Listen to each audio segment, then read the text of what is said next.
Good morning. Good afternoon. Evening. Oh, good afternoon, good evening. Yeah, what the deal is, shit. It's good evening somewhere. It's good evening somewheres. Yeah, there's a good evening somewhere. It's a good night right here. Damn. Chilling at It's the always park. a good morning when with Donohue, our guest for today. That's right. Jordan Good Donohue. bad guy. Donohue. So we have our special guest today. He's a good friend of ours. We play Yu-gi-oh all the time, and he always talks about wrestling, which kind of confuses me, but he gets Ivan hype. Yeah. I give Jordan hype. I'm one of his only wrestling homies. Real shit. Playing the 2 or 3, I didn't know. Especially at work. I'm like 5 full men are actually wrestling fans. Jordan's sipping on a Four Loko right now. You're good. Feeling too good. No, we just four locals. Yeah, yeah. 4 loco fools. Nah, Alright, cool. he's sipping on a raspberry Arizona. Yeah. So if you want your AC, it's right here. Just so you guys could feel comfortable. We should put Yu-Gi-Oh in here, shit. Yeah. Like a table right here. All right, so basically, the wrestling world is on fire right now. How so? Why do you say that? And Don't what be do you mean by fire? Good fire, bad fire? Good, like kind of good fire, and yeah. WWE is releasing a lot of wrestlers, a lot of good wrestlers with big names like Bray Wyatt and Braun Strowman and all these fools. Braun Strowman was kind of like, whoa, that's crazy. Like, why would they do that? That fool's a hype. You guys don't know he's like a big star. Like he's like someone that was like unknown. Like right when he came out, he's like, oh man, this guy's big. This guy's gonna be a big dog. What made people say that? He's He's like a fucking big huge. buff. Yeah, he's a big Oh. buff motherfucker And Mountain? he could do some cool stuff too. And then Bray Wyatt, with the man bun. he became the Fiend. Bray Wyatt's a cool guy because if you don't know anything about wrestling and you don't know who Bray Wyatt is, basically, Is it the guy with that mask? yeah, because he became the new Undertaker pretty much. That's what people were saying. Yeah, he looked like that one meme, Killer Jeff or whatever. Mhm. Yeah, I know what Yeah, you're talking about. he like he made like a style. He kind of ripped off an old wrestler, but he did like a Louisiana like crazy guy style with like floral button-up Back shirts, from white Cape pants. That's what Fedoras. creatives do, dog. Yeah. Creatives take other people's art and make it their own. Right. Yeah, so he had like mystical powers and shit that he was using and stuff, kind of like the Undertaker. He had Braun Strowman in his stable as well. Braun Strowman, R.I.P. Brody Lee. He had Brody Lee too, and this other guy named Eric Rowan, and they were the Wyatt family. But over the course of his story, you know, they build him up as this really cool guy, but then he never wins any of his big matches, so people kind of just see him as weak. Yeah, Ridiculous. yeah. So but he's a creative fucking wrestler, man. Like he always comes up with cool gimmicks for his shit. Every give him his own skits and shit. Mm-hmm. Like Yeah. for like 30 minutes, a whole 40 minutes, an hour. Yeah, almost. it was tight. Yeah, because his Bray Wyatt character, you know, basically he loses his Wyatt family, and because one of his people gets signed to another organization, right? So then Braun Strowman's doing his own thing. He's becoming like a big singles wrestler, beating Brock Lesnar and shit, and getting title belts. Yeah, So Bray Wyatt, you're just seeing everybody doing all this shit. yeah, and Bray Wyatt keeps losing, right? He keeps losing, so he reinvents his character. Now he's wearing, instead of wearing what I just described, like he always had like long dirty dreads, right? Now he has them all into a ponytail, and he has like a clean ass fade or whatever's, and he's wearing like a Mr. Rogers type outfit, like a red sweater and some khakis. The cardigan? Yeah, Yeah, a what's cardigan. Yeah, and some khakis, and he has 2 gloves. Well, he doesn't put them on yet, but later on he'll put on 2 gloves. One hand says heal, and the other one says hurt. And then he does like these little skits where he's like in a fun house. It's called the Firefly Fun House, right? Yeah, I think so. Yeah, and he I've never goes, seen it, but yeah. oh, I've seen it. It's fucking tight. Like, if you're into like horror movies, then you'll like it because you can find some appreciation for the Undertaker and Kane too, because they're inspired after Michael Myers. Like they do this thing in wrestling where like someone does like their finishing move or whatever's, and they no sell it, which means they make it look like it was weak to them. Yeah. So like no matter what they get hit with, they always get back up, and one of the ways they get back up is they do the Michael Myers sit up. Yeah. Yeah, it's pretty fucking cool. Jason does that sit up too, I think, in Mortal Kombat. Oh, he does? Yeah. That's tight. And yeah, so Who's gangster? It's just, you know, it's just a cool thing to do. Just like all the way back up. basically, Imagine. Like, Yeah. yeah, that shit's scary, dog. Like, imagine, like, not even in a horror setting. Like, you're like, you fight somebody, you beat them down, and then out of nowhere, they just... Yeah, it's Sit pretty back up. Take that, what the fuck? Yeah, exactly. that's why it's so cool in scary, wrestling, yeah. dude. That's why. When Tyson Fury fought fucking Deontay Wilder, and Deontay Wilder almost knocked him out in the 9th round, Yeah. and he sat back up on like the 9th count. everyone was like, "Damn, Tyson Fury's the Undertaker." It's fucking cool. Pure athleticism. That's why I watch wrestling. Yeah. Me, I didn't really watch WWE. I watched like what? WCW, GCW, Ring of Honor, TNA, New Japan. You like TNA? I used to like them, but back in the day, I even used to go. I went to go see what was it? Bound for Glory 2009. Oh, you did? Yeah, and it was nice, but after that, they were trash. Well, where did you go recently? I went to go see recently GCW, No Signal in the Hills. And let me tell you, this place GCW, that's where it's at. It's up and coming company. They do like jiu-jitsu and hardcore deathmatch wrestling, and it's just That shit just looks amazing. crazy, dog. It looks fucking badass. Yeah, they be, whatever you could think of, they're using it as a weapon basically. They're creative. Like I seen a guy like get a guy like in a chokehold. You know the vanilla folders from school? Yeah. Right across right here, the lips. I'm like, fuck. I'm telling you, like shit you didn't think about when you say it. You're like, fuck, that's fucking sinister. Everything that you were posting, like that was from that day, like the guy who got like cut in the head, or Yeah. They use pizza bro. cutters. They use the glass tubes at an office building, and then like they'll fucking bust them over the head, stab them with it, just carve it in. You see, I even mentioned this before, like people getting cut in the forehead and Yeah, stuff. this fool was But trying like, to do that to me the other day. Yeah. I'll go more into that in a bit. Yeah. That's pretty much what it is. Yeah, Nick, but when No he one said it, helps. like I never really pictured it in like such a dramatic way that the fucking post looked like that. Oh, yeah. Motherfucker had a fucking pizza cutter in his head. But they really do though. Like they're really throwing Pizza, full pizza. through like a table. They want fucking Oh yeah, they got the that light bulb, whatchamacallit? the what's it called? The light bulb, but it's like long. They put that against somebody and they fucking kicked it on them. Yeah, as they have they use a shit ton of light fixtures in yeah, Yeah, like fluorescent bundles. lights. GCW. Yeah, bundles. They'll stack them in like a log and they'll just throw the guy. It looks cool when they explode too, when they do a move. But it's bad for you, dog. Yeah. Oh yeah, But no, they it's don't advice give a over. But fuck. shit, I sat right. I was like standing up, so I was like right there, like probably like in the 5th or 6th row, and like glass was like, because you know these fools are using glass to fuck each other up. Like glass was fucking flying, hit my hair, went past my head. Damn. Yeah, and then looked at the ground, I saw his blood and glass. Did I'm you like, get cut at all? Did you sign anything? nah, there's nothing on the side. It's just this shit is fucking real. This shit ain't no like acting like WWE, right? This shit's more like I'm No, gonna that's wrestle why you. like there's like, oh, if you come in here, you gotta know what you're expecting. Yeah, Oh, pretty okay. much. Like they've done like a board with like they It's a put real- scissors on this board and they're like and they have the scissors open and they throw the guy on it. You're like, fuck. It's like the Salty Splatoon. It's a real blur the lines scenario. Rated R Splatoon. Yeah, so with Bray Wyatt, right? He would do these like Mr. Rogers type deals, Pee-wee's Playhouse type deal, right? These videos, and like he's all talking nice and fun and shit, but there's like really super dark undertones. Think of like, "Don't hug me, I'm scared," type stuff, right? And so he'll be like, yeah, and he'll put like a cardboard cutout of his old self, his character when he was a Wyatt family leader guy, and he's like, yeah, this is the old Bray Wyatt. He was really bad. He's like, but I killed him, and now I'm different, and I won't let you guys down ever again. And then he always ends each video with, don't worry, I'll light the way. All you have to do is let me in. And then he revealed his.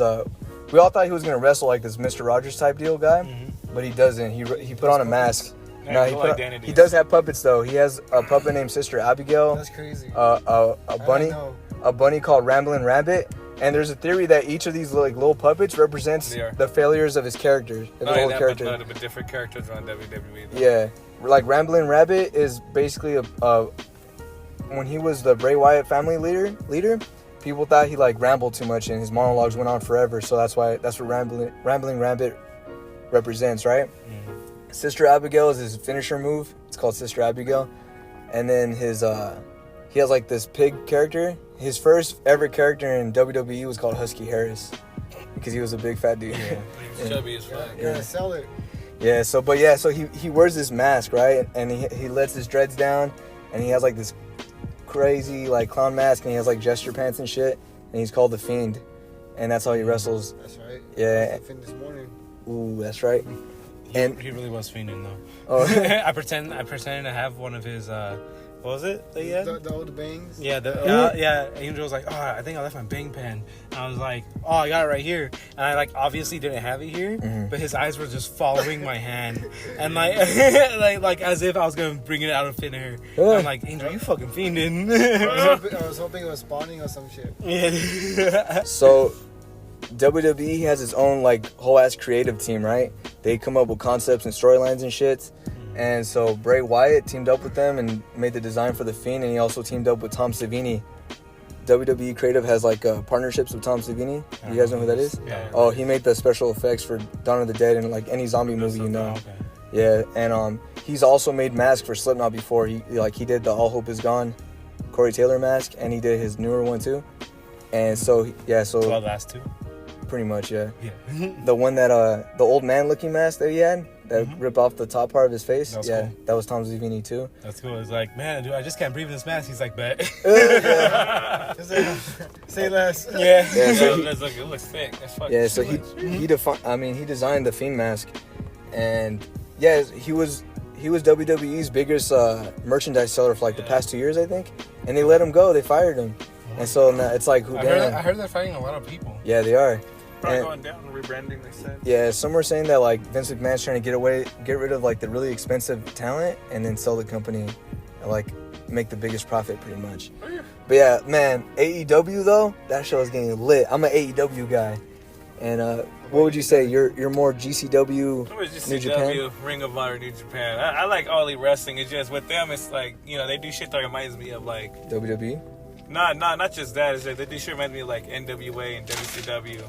And it's like, they just do shit that things like, so it's like, for example, what they're doing is that they're getting wrestlers from other places to wrestle for them, but they're making them lose because they're not signed from it. It's like, so you're telling me you're taking a good guy from another place that you can make a star and make money, and you're making him look like a sucker.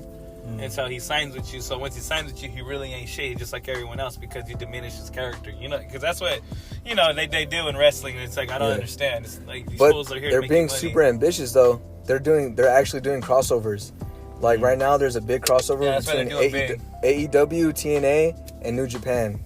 So it's basically like your favorite animes crossing over right now. Yeah. Like Naruto crossing over with Dragon Ball and One You're Piece. trying to put on those dream matches that you never thought you would see, and it's like, fuck, you know what I mean? But see, it's just wild because, you know, the people who they're getting is like, it's like real beef. It's not like this ain't choreographed. It's like, no, I really want to get this full. You know, let me have a chance to get this full. You know, that's what I like about it. Yeah. If they sell it, what do you think is gonna happen? WWE. I don't know. They could whoever buys it can either make it really cool or really bad, and so bad that they just end up What if bringing it to Kathleen the Kennedy ground. buys it? Oh my God! Then we'll have so much diversity. Yes, Who's that? Oh, she's the one that ruined the Star Wars movies. that thing you sent? Shit. That thing that Angel sent about the diversity on the Crunchyroll thing? Oh yeah. Oh my It was just god. all females. Yeah, I didn't like the guy's video. I just didn't like how he talked. It was really fucking not only passive aggressive, but also like, I don't know. I just hated it. I hate how this guy talks. But what do you like the topic and everything? I was like, oh my god, this is disgusting. Yeah. Like it really like basically the Crunchyroll is making this exclusive, right? Like Yeah. this anime thing, but it's not anime. Yeah. it's basically like a Like, it's Steven American- Universe ripoff. Yeah, it's American anime. In like a medieval like way, Yeah. but it tells like the same story as all these other things. So Like it's like a cheap rip off of it. It's ripping off everything else. That's Yeah. circulation. Wow. yeah, but they're doing it with like the gimmick of this is like diverse and blah blah blah. all We have a diverse cast of creators, Bis and but lesbians. yeah, exactly. But they're all just girls. Yeah. She said that they're 100% girls making this thing, and like Wasn't most that of them one were guy white. on there though? That one guy The that was creator sitting was a down dude, was right? no, The camera guy? no, the camera guy. No, the only other part that might have been male was the what was it? The creative? No, the producers or some shit. Like the people who are like making the anime or getting it published. I mean, Yeah, I can understand all that. Like, Yeah. I used to be a big fan of DC Comics, Marvel Comics. They can, like, Marvel keeps restarting their shit. no, DC keeps restarting their shit. Oh, DC Comics are worse. What they do is that they're getting writers that knows nothing of, like, the background, and they're saying, we're just gonna just redo it. I Which think is Marvel's cool. doing okay. Well, Marvel's cool because their shit, they just kept restarting shit. But with DC, how they fucked up that they just took any writer said, like, you know how to write? Come on, we'll take you, big dog. Yeah. And they know nothing of the product, and they're just fucking it up. Just like I Hey, told you, you know- I'm not Starfire. Yeah, that's fucking. Yeah, They that- just fucking it that up. shit's- That was weird. that shit's But- ass. You know what it does remind me of? Huh. The Suicide Squad movie because the Suicide or- Squad or the Suicide Squad? both of them. In fact, Suicide Boys? every movie that they're coming out with, because they're basically redoing stories, but they're not dismissing the other stories they make. they're just like, it's basically like they're doing a bunch of what ifs. Yeah, they You know don't know what I what they're mean? doing. They don't know the product. That's why they're shit. Yeah, you know how like stupid. DC comes out with like a bunch of like comics that are like, oh, these aren't really canon, but read them because they're cool. Oh, yeah, that's what they're doing. So I think they're doing that exact same model with the movies. Yeah, so they're like, Yeah, oh, definitely. fuck it, have 'cause, another like the Batman. Joker yeah. too, you know. It's like its own pocket dimension. Exactly. But So you know- maybe that's what they're doing because they're like, we don't have enough time to make an entire fucking universe. I've never even seen that fool's movie, that Joaquin Phoenix Joker. Oh, you haven't? haven't seen it? Dude, Nah, you it's love pretty it. good, It's dog. really good. No, fool. You'll like it. Wait, the Joaquin Phoenix Joker? Yeah. That shit is dope. Yeah, That's what I I haven't dude. seen it. When I was a little kid, Oh, fool. I remember being a little kid. You remember the Wizard magazine? Yeah, I love that magazine. Yeah, there was this old school like nerdy magazine called Wizard, and my uncle would buy it, so I would read it. And I remember when they were coming out with like behind the scenes looks at The Dark Knight before it came out, right? Right. And it showed the Joker, and I was like, man, this motherfucker. The article was saying how he has face paint instead of being his skin bleached and shit Right. like that. So I was Ridiculous. like, that's fucking whack, dude. And then I was like, this is dumb. I was literally hating on the Dark Knight Joker, and then when the movie came out, fucking amazing. Yeah. It was fucking great. You look past all that shit just because how it was good. You know, just the design was Yeah. a little like, oh, I have to get used to it, but character was there. Even the design, like, it kind of, like, it matched into the story because motherfucker Yeah. didn't wear the face paint at one point. Yeah. And that shit was tight. It's so It's all badass. smeared and shit. No, Yeah. that's like one of the best Batman movies I've ever seen. That shit is bad. That one and Batman Begins. I love Batman Qui-Gon Begins. Jinn. Yeah. That one's alright to me. Yeah, same. But I just don't like the pacing. But It is pretty slow. It's so Yeah. slow that I try to watch the trilogy over and over again, right? But I always get stuck on the first one because it's so good. When it's done, I'm like, okay, that's enough Batman for me. that really it satiates my Batman. yeah, it's what do you it's call a lot it? to digest. Yeah. It's a lot But to it's cool, digest. though. And it's Like- slow. There's this mobster in there named I forgot his name, Capone or some shit. Goon number one.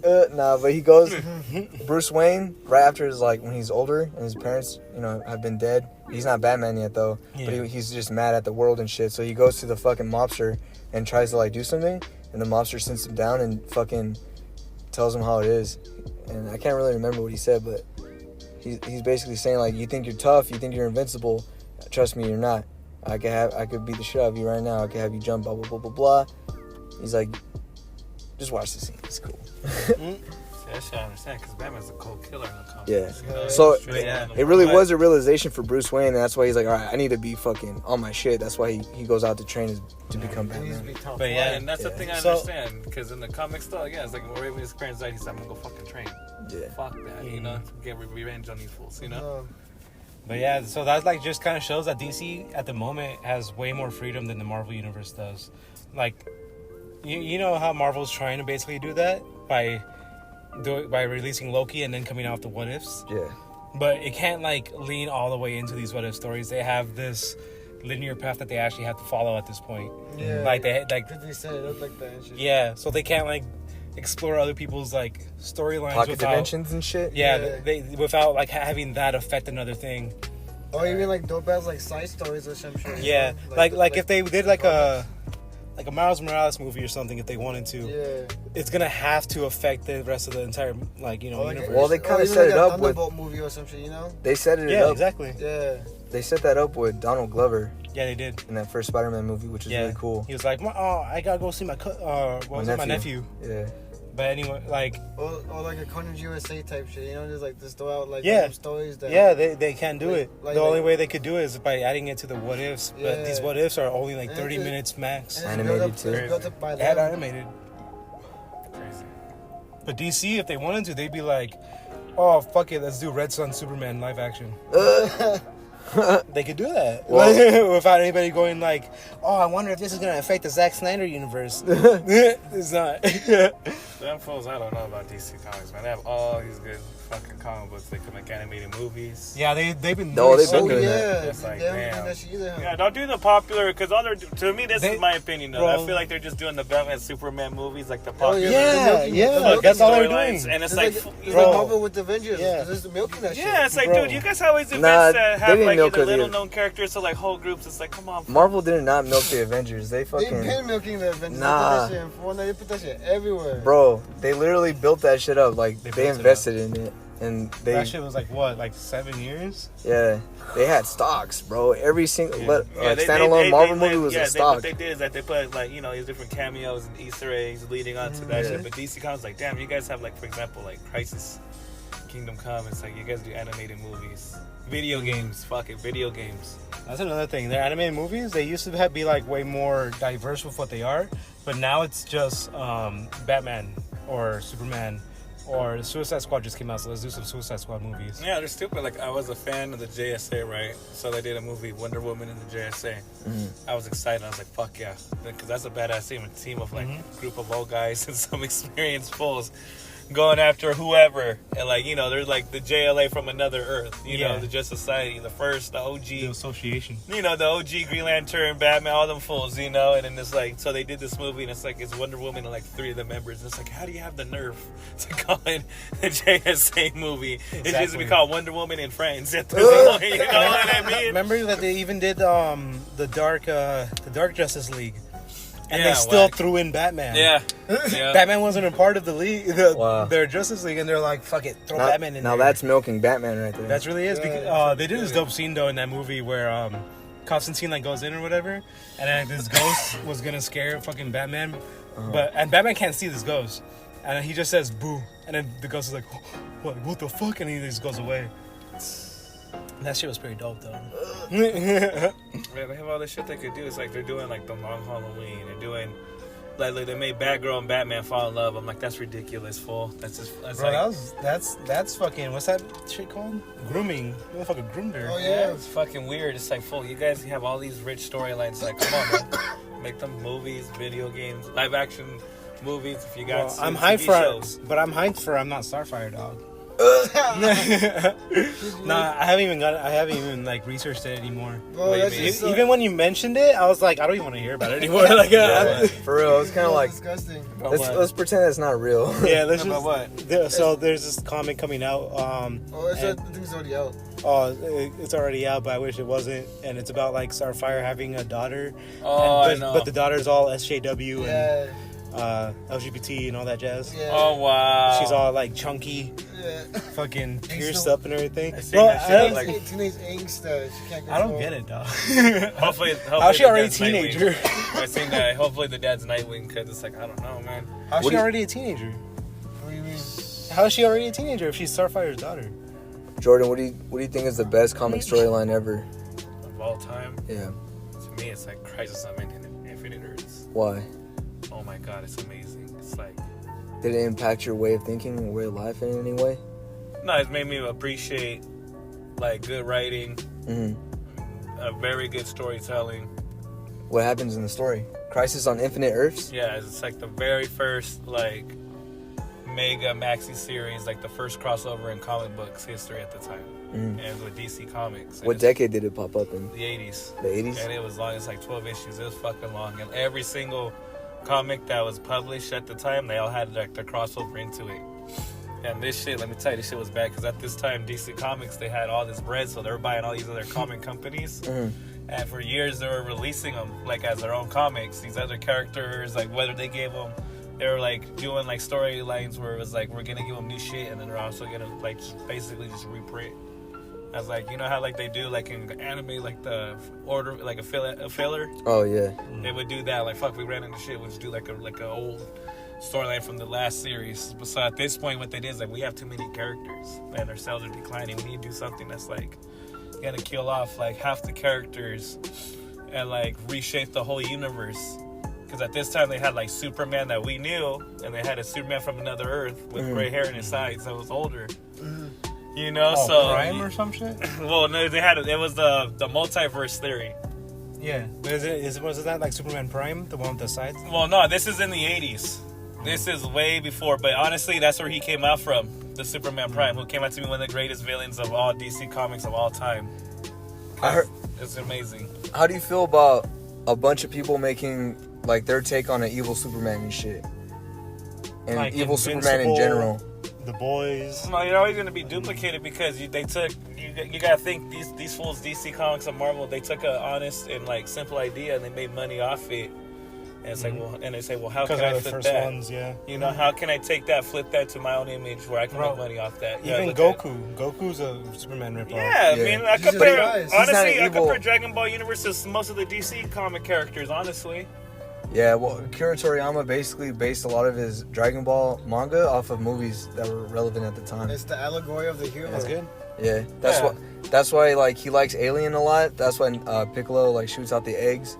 That's why he designed most of Frieza's forms off of Alien and shit. Yeah. That's why he has a big head in the second one and third Xenomorph. one. Yeah, and that's why Goku, like the Superman movie, blew up in the 80s, and Dragon Ball's from the 80s, and that's why eventually he ends up retconning Goku's story and he becomes an alien, like Superman's story.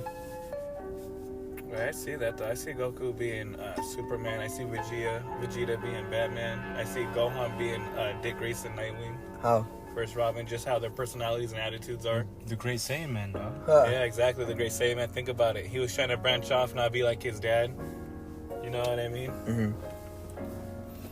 But yeah, but Goku doesn't die, so. Well, I mean, he No, dies, does but I die mean, a lot. He comes back. He Like, comes back, though. Someone once told me, "Oh, I don't like Goku because he always wins." I was like, "Bro, he has like so many L's. Like he got killed by Raditz, he got killed by fucking." But that's the point. That's the thing, though. He always takes his L, but he comes back stronger. Right, that's He ridiculous. does, yeah. though. There's a difference between winning and losing, making it the greatest, and I lost, fool, and I had to find some magical way to come back to life, fool, and I can't find that rematch, so I'm stronger than that, fool. Nah, man. I feel like you had to come back to life just to settle beef. Yeah. Settle beef.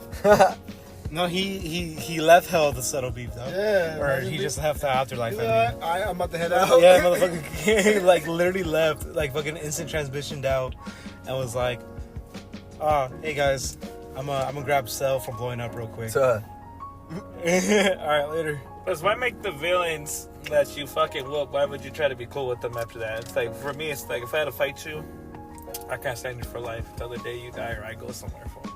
So it's like with Dragon Ball Z, what I don't understand is like, how are you gonna fucking go up against these impossible threats? it's because Goku, Goku's just wanted alien, to fight. yeah, his alien race, Mhm. the Saiyans, they just really want to get down with fools. Yeah. So pretty much Goku still, even though his mind's different because he hit his head as a kid, Right. it's in his blood, and he still wants to fight whoever's strongest, and that's what he cares about most. So he's not really a good guy. He's not really a bad guy, Okay. technically speaking. He just wants to fight strong people. That's really all it is. Yeah. So when he comes across a guy who's really strong, Yeah. he'll try and be friends with them. That way he can always fight them and shit, fight them at their best. Okay, that makes sense, but to Like- me, it's like, when you have this full, like, ooh, why would you? You just full What do destroy you the mean? earth. Uber's the good version. Yeah, but still, it's like, hey, Reincarnation. all the fools, they're shady. Look at the potential, fool. Lock these fools up. You know what I mean? Like, that's my mentality, fool. It's like, hey, fool, look at the shit we had to go through when this fool was a bad guy. What if this fool snaps and gets mad one day? Fuck that. Throw this Take care of him, motherfucker up. dog. Hey, this was gonna be a dictator and shit. But it's true. I mean, I don't think he'll do anything that they can't handle. Even if they can handle it, he wants to not be able to I kind of handle feel like Broly's the new Broly's like the only one that can just take them all out. Take 'em all out, Yeah. But no, DC They're not comics, lucky. they're more realistic. Like, look at that evil Superman. When he first came out in Infinite Crisis, he ripped off this fool's arm, froze the fool, used his heat vision to slice the fool in half. It's like, that's some shit right there. You like anime too, though, huh? Anime's fucking hard as fuck, like Berserk. Hey, that's the fucking. You like Yu Yu Hakusho? That was one of the best animes I've ever seen. Yeah, Yu Hakusho. You like Hiei? He used to be a bad guy and then he becomes a good guy. See, with me, it's cool, but see, like with the mentality of the shows, like I couldn't trust the fool like that. Hiei? You still couldn't trust Hiei? I couldn't trust I don't him. trust like He that. showed us his true colors when we first met him. Literally, he turned. But green as so he shit. never does anything that redeems himself to you? To me, not. It's like I don't know, because it's like, for example, like whatchamacallit, their first ever mission where they had to work together. Uh-huh. He hesitated when that fucking big ass hallway was crumbling down on them. It's like, fool, we shouldn't even went through the shit with the super speed you got, fool. Like there's times in DC Comics where it's like, damn, the Flash it's couldn't called do plot that. armor, dog. Baby. It's called plot armor. Something I don't know. They can't do shit all the time. They can't do the same shit all the time, basically. But it's like when they first met, he had this ability where he could turn green skin with a million fucking like relinquish from Yu-Gi-Oh, basically. Oh, yeah. Why haven't we seen that for any other time? Because in the honestly, it's series? because the manga creators, they forget shit. Right, but imagine he was in that form and he did the. I don't know. Have you guys seen the product? The Yu Hakusho? Nah. I've Okay, seen like so a couple episodes. okay, so he has this move. Okay, you gotta watch the Dark Tournament. It's like the most popular and best. Well, that one in the black chapter. I Black. also read a couple of chapters too because of my Shonen Jump magazine. Yeah. I never really cared until I saw this panel where Kurama, he's my favorite character from there. Really? He wrote, he fucking, he rose whipped this guy's head off. Yeah, that's the black chapter. Yeah, Black and art. it's from like the bottom of his mouth upwards. That whole part gets cut off. Oh, that's Tagoro. Yeah, and you can see like the inner workings of his fucking head. Yeah. And then you see another head pop out because there was a guy hiding in there. Yeah. I was like, what the fuck? This is tell you, trippy shit. You gotta watch that shit. That shit's the greatest Yeah. thing. That's one of the greatest animes of all time ever published ever. It was honestly. trippy because the chapter I read, the few chapters I read was about because in the demon plane there's like 4 different kings or whatever. One of them is actually a girl, and she's like all like bandaged up. You can't really tell what she looks like. Yeah. But her story is that like she was fucking raped by some dude, and he kept her, and then like I don't know. It's kind of it's been a while. I know exactly since I what read that is. That's the Yeah. final arc of the whole series. Yeah, and Kurama goes and he turns that fool that tormented her for so long into a fucking plant, like a living plant, so he's always suffering and shit. Yeah. It's pretty crazy. I was like, damn, this is some dark shit. I That's was reading that and I was like 13. I was like, what the fuck? You gotta watch the tournament and that's the whole chapter Black Tournament, and after that that's like when the Three Kings saga. You gotta watch. That's like the main 3 arcs. Those shits are fucking bad because just that's the shit that they can do is like there's this one fool, he could take anything. Like his name was Sniper, and he wasn't no cholo, you know what I mean? His fool just took some shit that was just random, and he had this. He used his ability and like he could throw it like in the air to aim at you, and it could follow you until it fucking collides with you. So what this fool was doing, this fool was like, he was taking dice and marbles, and so he was in public. Yeah, he was like chucking it at these fools. So when eventually he came to get Yusuke, had this special ability where he put targets all over him, where no matter where he was at, all this shit was flying him. So this fool Yusuke is running in the woods from like cars and knives, forks, just random ass shit, and he's just running. I'm like, damn, that's right, fool. They have villains, man. That shit. How's that like Puri How's that Tank? like Puri? So he's trying to steal an apple. He's trying to steal an apple from the market, and his dad whips him out of nowhere. Oh, There's nowhere to be seen. That's fucking funny. They keep teasing and bringing him back. They keep, teasing us, and it's like, bring him back. Bring you back who? Puri Tank? No, you hack a show. Oh. These fools are bad. These fools are G's. They have abilities. Yeah, I want to bring it back because I fully believe in my entire being Sasuke could beat Hiei. You think so? Yeah, but that's, Which one, Sasuke? Who's that? From Naruto? Sasuke Uchiha from Naruto. One Jump Force, I put them on a team together. Yeah, that's cool. Naruto, it's all about technique when it comes to the anime. Yeah, exactly. And Sasuke has like way more techniques than Hiei does. But either way, if they do bring back Yu Yu Hakusho, you can get a better Hiei, and I could get a better comparison. Because comparing like an adult Sasuke to fucking like that Hiei, even though he's probably a demon at this. I got someone Sasuke could face from Yu Yu Hakusho. That'd be amazing. Who? And he's actually survived the series too. Who? Shishi Wakamaru. He's Who a that? badass samurai from Yu Yu Hakusho, a demon. That'd be bad for what's his face Naruto to go up against. What's he look like? So like he has like a long man bun, like purple hair, and a white like robe. He has like this black belt held by like his white pants, right? And he has like this badass fucking sword. And what it is that like when he pulls out the sword, it's like all these Is he like faces. kind of decaying, brown and zombie like? No, that's his sword. Oh, okay. Oh, the faces, that's what they are. This guy's like a young guy, like he busts out his sword. All these souls, like all these skulls go everywhere screaming, and they explode. So think about if that guy Sasuke could do like that technique where he splits himself off to like 7 or 12 guys. You know what I mean? Shadow clones? Yeah, the shadow clones. This guy's, I'm telling you, this guy's fucking bad. Like he could do like just a lot of shit with the sword alone. Then they even want to do a spin-off on him alone, just for the shit that, because they realize, hey, this fool's fucking bad fool. We got a killer on our hands. Like we're not doing. We could do a spin-off with this motherfucker. You know. The cool thing about Naruto is that like there's so many different kinds of techniques. Yeah. So there's cool stealing techniques. Like that's the real one. Though. Yeah, the Uchihas have like these big ass forms of armor that come out. Yeah. And they look like Do you watch JoJo? Glowing skeletons and shit. No, I haven't really seen it. JoJo's amazing. But yeah. So they have like these different colored glowing skeleton armor things that there's not only are they super offensive, but they're super defensive and shit. And there's a character named Itachi, and his has 2 weapons, the Totsuka blade and the what's the other thing? The shield of I forgot. Shield Yamato has a technique. That the disappear. Yamato shield. Yeah, the Yamato shield. So the Yamato shield can absorb any attack. Yeah. And like it's like a perfect defense. And then the Totsuka blade can seal. If you get caught with it, it seals you away. Damn. So yeah. See, this guy Shizuka Wakamaru, he has this item. He just make you just disappear. Just go somewhere. I'm telling you, he has this. It sounds like a fucking fight on the playground, dog. This shit's crazy. So like, even if just like this fool's bigger than him, he's like, I could just make this fool disappear. It's like, oh yeah, well if I blink, all existence is gone. There's some people with the bit like DC Comics. They have this guy. I want his abilities. If I ever came across the Dragon Balls Obito can do that too, though. Obito can send you to a pocket dimension of his own. Well, this guy's saying he's like, who knows? He's sending you like somewhere where he doesn't even know. Just like the next character I'm about to say, the DC Comics Starman. Starman? Yeah, this guy has his outfit where it's like space, and he just wearing white gloves. That sounds cool. And this fool's crazy. Like this fool's really crazy because it's from the future to like present time, and he lost his mind from all the shit that he witnessed. And he has this ability where he can make things light and heavy, so he can make your brain like super heavy, where it pops out of your head. Oh shit. Yeah, you can make like a car super light where it just goes off in the air like a balloon. Oh, fucking Yuraka from My Hero Academia. Yeah, and his third ability, he summons a black hole, and same shit. He doesn't even know where he sends the guy at. He goes, he knows, he tells him, like, when he goes into some shit, he goes, I didn't even know where the fool's gone, but I know he's gone, fool. He goes, where's the threat at now, you know?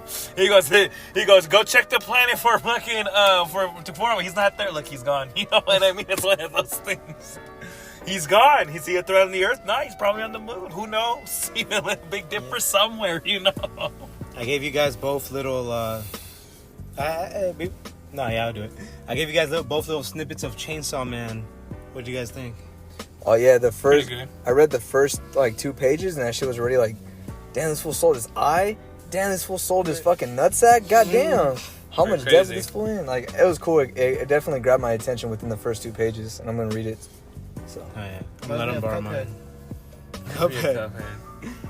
Oh, what about you, Jordan? That's me have a fucking demonic Pokemon, a little creature. Speaking of Pokemon, who's your favorite Pokemon? Who's my favorite Pokemon? Oh, Jordan showed me his team, what his party team. And I got some beast ass team. Yeah, that shit was sick. Do you guys know your six man team? Hell no. Pokemon? Yeah. No. What's Gen I don't know talking either. My favorite Pokemon's Infernape. I think that fool's tight. Typhlosion, dog. Typhlosion's too cool. I'd have to go with Generation because I haven't really, I played like Gen 1. What's that one Pokemon? I know the Pokemon I always have on my team when I do play throughout the different generations 5, 6, 7, is 8. Dragonite and Gengar. I always have them on my team. I do like Gengar a lot. Yeah. Gengar's a G. Gengar is like a lot of people's helpful. favorite. And Kadabra, what's his fucking name? But if I you like think the Zap. tactically, though, I you like the kind of Zap. don't need them because it's like they're cool to have, but you have to trade for them. But it's like they give you either substitutions or like other Pokemon that's like, well, fuck, fool, this shit kind of doesn't. He just looks, and he's a different type that's different from this fool, like Gengar or Champ. It's like this ability alone is like not even that. It's better, more well-rounded, you know. Mm-hmm. Yeah, when I kept after we were talking about like making the game and stuff, or not making the game, but like talking about like how a game would be good with Pokemon. I was always like, I don't think I mentioned it on the last one, but I was like, it should be like an Overwatch style game. I never played Overwatch, so I don't know what that is. No? So you select your hero, so your Pokemon, and each person moves differently, and they all have their own abilities, and like that should just kind of be how it is. But of course, you got to be in like a the setting, a little enclosed space. I see a vision. Yeah. And then you could like open world. if you not open world. Like you'll be inside like a little arena. Yeah, arena yeah. And you hold A to run. You could click double A to like dodge and shit. You set your move, you can and then you can set your moves like the UFC or the WWE style, where how like they all have like the moves. Yeah, Mortal Kombat. Yeah, and you could select those moves. Nice. So it'd be like, all right, so this is how my Pokemon plays, and it'll be different from how the other person's Pokemon will play. You still have like PP and stuff. I don't know about that. I feel like there could be like a gauge or something. Yeah, I think in general when you play a Pokemon game, they should give you like 6 moves instead of 4. Like in Overwatch. Oh yeah, like a 10. Yeah, like on Overwatch, the ability stuff. Yeah. I miss Overwatch. Actually, I used to be cracked. Yeah, and then people could be like, oh, I'm gonna get these buffs so I could do this, and then fucking just move fast and finish them off or some shit. And other people would be like, oh, well, my fucking Torterra has high defense, motherfucker. Get close, bitch, I dare you. Like a big team, tag team type deal. Yeah. And have a store for items and shit for in-game matches and stuff. Pokemarts. Yeah. Go before. I like the older games though. I know what you mean. You just gotta make them like 6 moves or 5 instead of 4. Get more competitive that way, I believe. Oh, it's like way more moves? Yeah, like that'd be pretty cool. You know, think about it. It's like, But yeah, like if there was more abilities and stuff. Right. Yeah, but that's what I mean too. So like, if it's gonna be a 3D game, you gotta go all out. You can't just that's what I'm saying. You can't just be giving us the same shit every year. It can't be. That's how you can make it different, honestly. That's how you make sheep. And if it fucks up, it's like, well, fuck, we could just leave that feature out of this game, and in the next game, it's like, just take it out, just make you a know different what I mean? game then. They could do that. Like, tell you, they could do like 5 moves. They could have 1 ability. They used to subvert expectations in a good way. Nah, not in a bad way. Nowadays it's in a bad way. Now it's expected. Nah, it's disappointment. Like, for example, you know, they go red, blue, and then the third game is called fucking yellow. They go gold Even and though silver. people were like, what about green? Gold and silver, and then the third game is called crystal. Yeah. Ruby and sapphire. Third game's called emerald. Yeah. Platinum and pearl. Next game's called pearl and Yeah, I know diamond. what you mean, dog. Diamond and pearl, and the next game's called platinum, right? So everyone's like, wow, the next game's gonna, when they made black and white, wow, they're gonna make a gray version. And then they end up Black doing and white, what to do? Black and white too. Right. Those games are like the pinnacle of the Pokemon story. It's the same thing with Generation 4 too. Yeah, because it's fucking God. Yeah. But also when they released, they were like, oh, we're gonna re-release Red. People were like, sick. And then Leaf Green. What?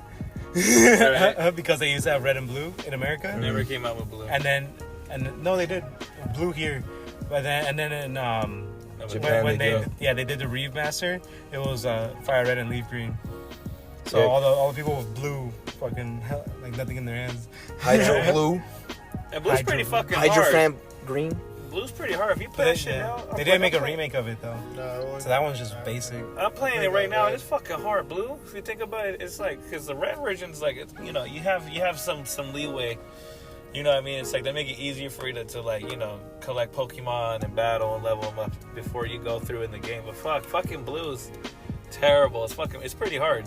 You know what game I got What's the stuck? difference? Okay, you know how They're people the same game. people complain about Big difference. Whitney's milk tank being hella strong, right? Right. I hate I that never shit. had a problem defeating her milk tank when I was a little kid, right? What My were you problem, using? I forget. I would always pick Totodile though. I know I would either pick Totodile or Cyndaquil on my team. Probably the bite. But I did like Cyndaquil. fighting type Pokemon, so I probably picked up a fighting type along the way. I don't know which one, but yeah, Typhlosion could get Thunder Punch, dog. nice. So pretty much the part that would always get me stuck Breaker back in the day. was the fucking the Pseudo-Wudo in the road. I didn't know what to do with that shit. Oh yeah. And I used to have this bully when I was a little kid, right? He lived in my apartments. He was this big, tall dude named, I actually forgot his name. But I used to remember it. But, he, like, I used to hate that. I used to hate that. Fool. Dude, I mean, you really didn't like that fool. he had a lazy eye. He would, one of my friends was way cooler with him, right? They were actually, like, legit friends. But he would still, at nighttime, he would still, like, he would get, like, crazy for some reason. He would beat me up and my friend. And then, The like, friend that was friends with him? yeah. Fuck. And then, one Yeah, time, just like that. yeah, one time he As he's getting beat up, he's just like this. He threw me on top of these bushes one time. That shit hurt like a bitch, man. My other friends remember it too. Like, damn, remember that one time that fool threw you on top of the bushes? What did you do? Take your Game Boy and found out? Nah, so basically, I was kind of cool with them still. Not as cool with him as my other friend was, obviously. But we were in his fucking patio because he lived upstairs, and then he was like trying to show me some porno mags or some shit, and I didn't want to look at him. I was like, oh shit, because like Too awkward. it's kind of weird, yeah. He liked you. He wanted to see how I didn't want to know his name. Fuck that. Yeah, but you know, I was just trying to change the subject, right? I was like, hey man, I'm stuck in Pokemon Gold version, dude. You know how I get through the tree or whatever? Uh-huh. And he's like, motherfucker, I'm black. Does it look like I play Pokemon? And I was like, fuck, I guess not. And then I kind of just jumped over his patio and ran away. Yeah. You're like, I don't know why you even had to bring any of that up. Hey, what was that Pokemon movie with the Lugia? Lugia? Lugia something? Yeah. Pokemon 2000. Oh yeah, Pokemon 2000. That shit was fire, bro. Really? You know those bridges in that movie? Because you know it's kind of like in Italy or some shit. Pokemon the movie I 2000? barely remember it, dog. All I Nah. remember is like I those used to people watch that- singing and shit. I used to watch that shit a lot. I used to watch the first three. Oh yeah, and then that It's fucking. kind of like Venice. Is there's like water routes and shit, and there's like bridges over it. I remember Lugia going like, oh, and then I remember people singing, and I remember. Nah, Lugia could talk. It was Zapdos, Moltres. No, but and- when he was coming out of the thing, he was like, Soul King too. But what's the? Oh yeah, what's the Soul name King of could the- talk too. Yes, looking. Yeah, he when he stick his fucking tail in the water and shit. I remember that. And he was like, Ash had to collect the 3 orbs Yeah. to control the Articuno, Moltres, and Zapdos. Oh yeah, and cool. Team Rocket were like on a ice thingy. And they become heroes in the middle of the story, or at the end. That's ridiculous. I mean, for me, it's like, fuck this monsters, fool. Let's just get down already, fool.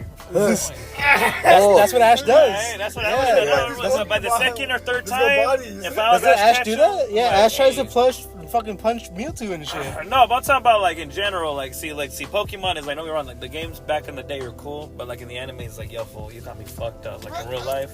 Yeah. Oh, dude, in the manga, that's what they do. Fuck up my Pokemon, I'll fuck you up. Hey, no, but if you really in the think manga, about they it, be fucking cutting up their Pokemon and shit, like in half. And no, but if you really think about it, these fools get away with it. You're telling me there's a fucking gang of fools named Team Rocket. Let's just use this for example. There's a gang of fools called Team Rocket with Pokemon, and they're doing bad shit.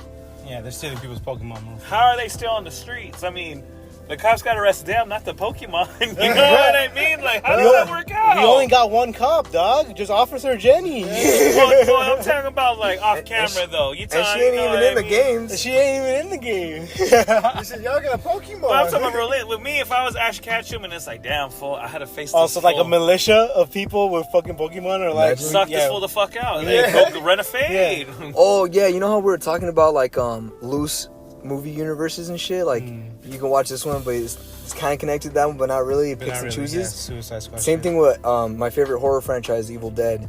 So you watch you watch the first one, and then you watch the second one, and the second one's kind of like a remake of the first one, right? And then but also like halfway through it, like that's kind of a continuation of the first one. Yeah, no, well, in number 3 it becomes a continuation, and it always confused the fuck out of me. Because I thought like the way that Bruce Campbell was like, all right, so like watch this up to this scene, and then continue with this movie, and like, that's kind of how it is. It's completely different. I mean, those why would I go back to that fucking shit? They're almost completely different. But then in Ash versus Evil Dead, right? When there's like it picks and chooses from what it takes stuff from the first one, and it takes stuff from the second one. So it kind of like meshes it into one weird fucking universe. I'm gonna input it right here. The Bruce Campbell saying that. And there's an odd thing about Evil Dead 2. There's a weird little trivia in that people think that Ash, the character Ash, was stupid enough to go back to the cabin with a new group of friends because the way it was retold, we didn't own the rights to our own movie that was done by New Line Cinema. The second movie was done by Dino De Laurentiis. Well, we didn't have the rights. We couldn't get the rights to our own movie, which is the most ridiculous thing ever. So we just shot a recap with different actors as though that was the recap, but people thought, what's with all, he's coming back to the same cabin with these new people? What? So there's a big debate of is Evil Dead 2 a remake or a sequel? It's a requel. It's whatever you want to call it. So if you really want to do it right, you take the first Evil Dead up to where the evil entity hits me, cut off all the recap, go right into Ash being thrown through the trees at the beginning, lands, play the movie. It would all make perfect sense. So we get better context. Bruce Campbell. Should have been Mortal Kombat 11. Bruce Campbell? No, they cut him. They cut him? He was supposed to be in there, but they cut him. They cut his hand off because it was evil? Well, I mean, because he already has his own game coming out, and then like a bunch of other. But this is when Mortal Kombat 11 was hot, because now I guess it's an old game already, you know what I mean? Yeah. But I mean, that's kind of the best thing about like fighting games in general. Like fucking Smash Bros. Ultimate. Like, you know how old Smash Bros. Ultimate is now? Yeah, they got a lot of fools in that motherfucker. Yeah, that shit's like 5 years old now. I think the old character's coming out soon. I mean, the last character. Yeah, the last character's coming out soon. You know what else is coming out soon? This ad. Oh shit! Oh shit!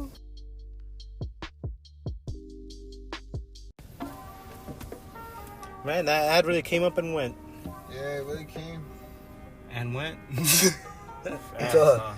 So to wrap up the Suicide Squad stuff, it was a pretty good movie. I'd give it like a low 7 out of 10. All right, like a low 7. Watch it right now too. I don't know. There's just some scenes that they didn't seem James Gunn to me. Right. You think so? Yeah, like some scene, because he was like, every interview I've seen him in, he's hyped for this movie. Mm-hmm. I feel like he has to be, but also like it's his movie. Yeah, because it's his movie. But also like some scenes just didn't feel like a James Gunn movie. I guess I'm just biased toward the Guardians of the Galaxy movies. Did he favor the main characters because they suck? So you went into this with like hopes of it being really a lot like Guardians of the Galaxy. Yeah, and which it kind of is. There's a bunch of like the soundtrack is definitely the same thing. The movie's definitely like written to a soundtrack, and then It's picture Guardians of the Galaxy without the weird green screen effects throughout it, because like every Marvel movie has like this whole blue screen aesthetic about it, where you know that they're all in like random places. This place in Suicide Squad, all filmed on like location and a bunch of practical effects. Ooh.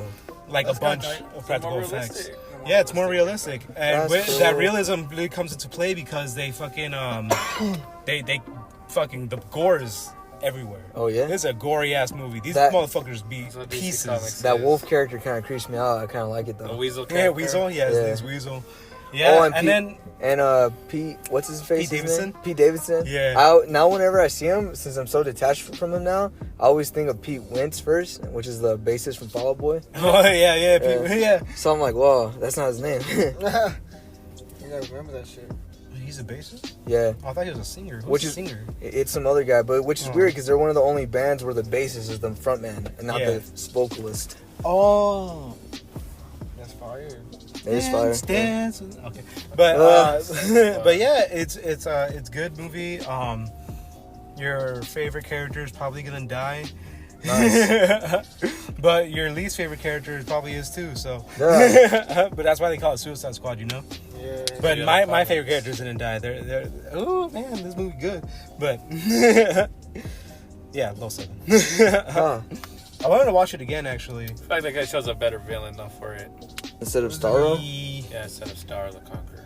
Yeah, Starro's okay in the movie, but yeah, definitely the villain feels like it could have been bigger. Because Guardians of the Galaxy 1, A lot.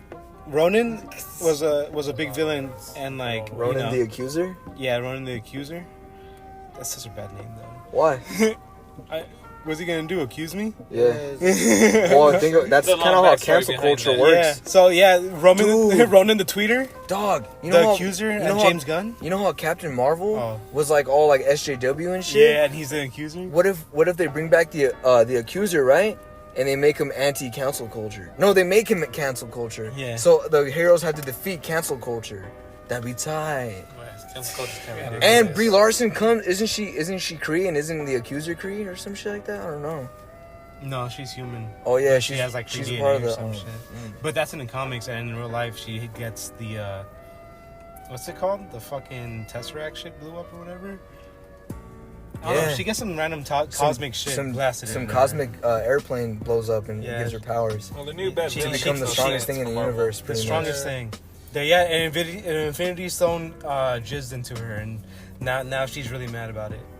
Huh? Yeah, Marvel's ridiculous. That new villain that they put for the movie is ridiculous. Who, Kang? Kang the Conqueror. You don't like him? No, it's just ridiculous because he doesn't even have a good backstory. Yeah. You know what I mean? I didn't even know his origin. He does. I like his backstory. Like, they don't know, like, when I'm talking about, like, identity-wise, he has, like, 4 different identities. No, he has, like, 100. He has a council of kings. You don't know if it's, like, for example, like, Frank, you know, like, Reed Richards. I don't know if it's his son. Oh, but the coolest thing is that throughout the entire multiverse, he has the Council of Kings, which is, like, you know, all of them are different, but they all hail to, like, one singular king. However, like, Reed Richards also, like, everyone has, like, a multiverse of themselves, you know? Yeah. But theirs is the only one that they have, like, a hierarchy and a, like, work together? Yeah, they're together. Like, the Yu-Gi-Oh game match that we had, none of us were together, dog. That's basically how all the other multiverses are. Literally, Jordan had, like, us. Jordan had us all of us on the ropes. We couldn't do anything because his beast was negating us. We did a 4-way duel. Yeah. And then I finally... I eventually gathered enough resources to go off. Well, no. Who took out Jordan's shit? Was it me? I was the first one to take out all of Jordan's shit. Yeah, we slowly but surely kind of took out his shit, and then I went off. No, it was Angel because he made Quasar. First, yeah, so his Quasar fully defeated Jordan's field, and then it was my turn, and I got around his Quasar and went off and beat his Quasar, and then Jordan just came back and beat me. Damn. Mm-hmm.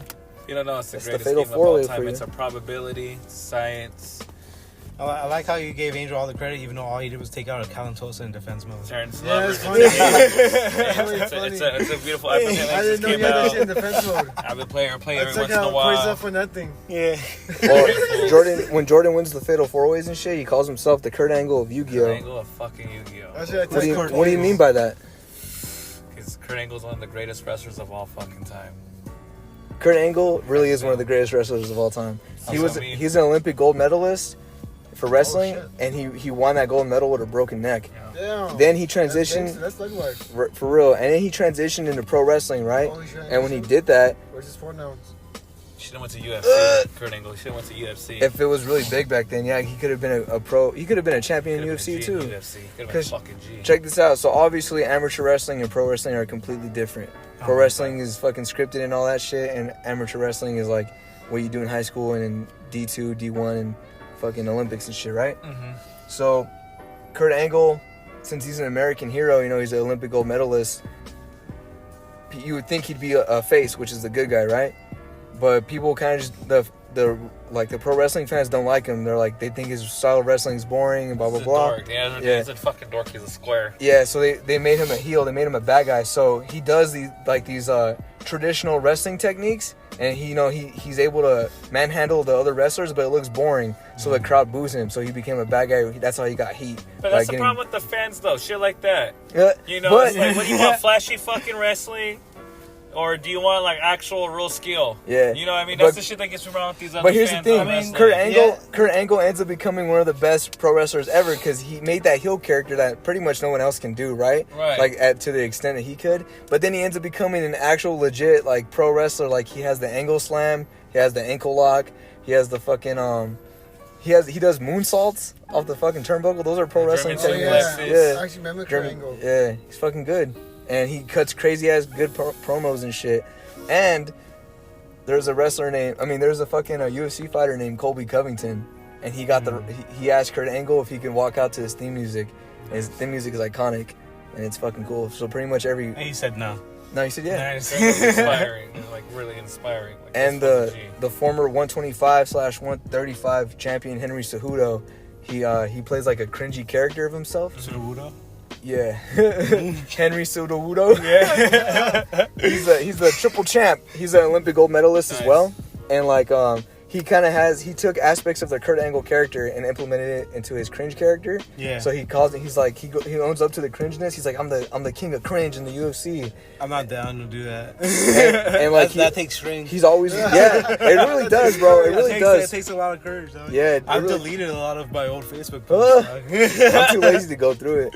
But Henry Cejudo's always mentioning his Olympic gold medal, so people always tell him like, oh, don't forget to mention your Olympic gold medal. He's like, oh no, I'll never forget that. Blah blah blah blah. So yeah, the notes. Yeah, but he's had conversations. He melted down into fucking brass knuckles. Remember about the fuck.